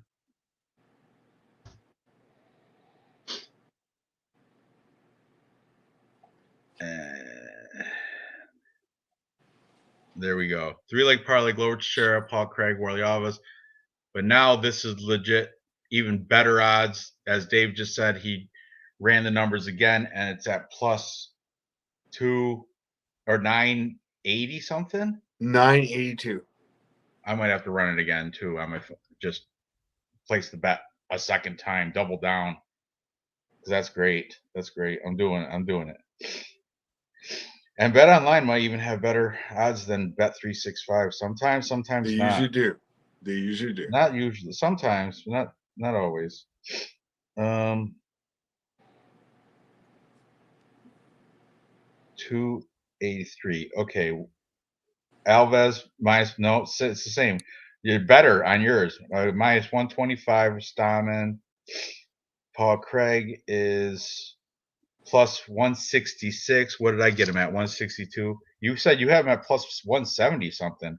Yep. And then +170. Teixeira +122. That one way up on here. So those three altogether comes out +962. Still a little bit better than what I posted. So place that bet. There we go. All right, guys. Everyone's beef should be with Manpreet, who is still running his Patreon and Instagram. Yeah, can someone fill me in on what's going on with that? Because Perfect Parlay Pursuit touched on it a little bit, but I was driving, so I didn't really, and I kind of fast forwarded just to get their picks, but they did say something about what's going on with Manpreet. MPTV, what's going on? Is he like wrapped up in some sort of, okay, let's see. Herb Manpreet paid back. Gardo Gamble's back. His 12K fine, but still owes a bunch of guys. Oh, what did he run a scam on his Patreon or something? Is that what happened? I heard something to that effect, like he scammed people somehow. I mean, I've been kind of like out of the loop with now that I fell off with content. Can't watch all these guys all the time, but oh, he did ran a scam. Kind of like remember back in the day, MMA Parlay King? Oh, Manpreet held a bunch of contests and couldn't pay the winners. All right. Interesting. That's why we paid. That's why, Dave, you got to start shipping those shirts out. I know. Yeah, you're going. Dave's got a long list of shirts he's got to pay. Oh, spent it on wedding parties Jesus and VCR repairman, so we're good. Renovations. He made a pool called Lock Challenge or some shit and kept everyone's money, including his co-host. Wow. Okay, he ran tournaments, collected money. When the tournament was over, he already spent all the money. He couldn't pay the winners. No shit. You know who else got caught doing something similar to that? Was this was like a year or two ago. Remember the prediction guru, the not MMA guru, the one from California, prediction guru. He was making fake accounts and winning his own contest with his fake accounts. Because he would make fake accounts, and his thing was in the comments, like put the best, highest odds parlay contest in the comments. Winner will, and he was like making fake bot accounts pretty much, like, and just putting in some crazy parlays and high plus money bets and winning all these contests under, and who somebody from Mr. Arkansas's channel exposed him. Okay, he tried to win it back by gambling but lost it all. $33,000. What kind of tournaments was he doing? Jesus. Holy shit. Holy shit. That's a lot of money. Wow. What did you have to? Wow. You had to pay to enter? Had he? He made more tournaments to pay winners from previous tournaments, like a Ponzi scheme. Wow. Interesting. And he's still around, right? Manpreet, is he still doing making content and videos or what? I don't know. Still making Lock money. of the night. Manpreet, lock of the night. You know, there's these you know, Edmund Shabazian, Leon Shabazian, they had a buddy, Armenian dude in California. He started his own capper show, never took off. It was him, forgot his name, him and this other black guy. Awesome. It was an awesome show. But it was a West Coast, so they did it on my time, it was like 1 a.m. For their time, it was, like I don't know, 11, what is it, 10 or 11 at night. And these dudes called out Manpreet way back then. They were like, "Oh, that dude stole my idea for." He had a show called. He had a show with CJ Safdie, Cody Safdie from Dogger Pass Podcast, and he stole that show idea and sold it to Pub Sports Radio. He stole it from this dude. Man, the dude's name escapes me too. Gabriel. His name was Gabe something. He's an Armenian dude. He was friends with Leon and Edmund Shabazian. Like, they were on his show sometime making predictions. And the dude's like, "Yeah, I met Manpreet one time in Vegas, and he had the swaggiest weed I've ever seen in my life." Yeah, and that show that Cody Safdie did with him, Manpreet stole that. Cody's one of the guys he owes. This is getting interesting, guys. I really appreciate you guys filling me in with all this drama. I got a jet. Cody Safdie no longer does a show with him. Clint cut ties with him. Have a good night, and homies. Cody's one of his guys that he owes. Have fun with the gossip, Ranj. You gotta go? Jet. All right, man. I gotta go too. Have a good night. All right, thanks, Dave. Thanks, chat, everybody. I don't know what Dave all of a sudden had to leave, but I also too. It's midnight here, so guys, good luck tomorrow. I know I'll probably be bouncing around somewhere. Somebody's gonna be watching this. I think Dev will be watching this. Go check out Dev's channel. He'll have a watch along on MMA Jesus. I imagine he'll have watched along on his channel. I usually watch the shows with Vlad because there's only like 20 people in there, and it doesn't get the chat to get overcrowded. So anyway, good luck on all your bets tomorrow. I will post one last time these. This is the good one. This is the good parlay, and another parlay here. Screenshot that if you want. Here's another one, 3-leg parlay that we made tonight. This one's a little bit better, as in it should pay out. I mean, the favorites, but this one down here pays out a lot better. That pays out much better, plus 929. So if you put $10 on this parlay, you're going to come back with almost 100. All right, you guys are awesome. Check out Guru's response video to the MMA holes. It's juicy. I think I might do that. Thank you, MPTV. You're funny as well. Good night. Later, chat. All right, guys. I'm out. It's been a pleasure. Fantastic content tonight. Love it. Good luck tomorrow. Peace out.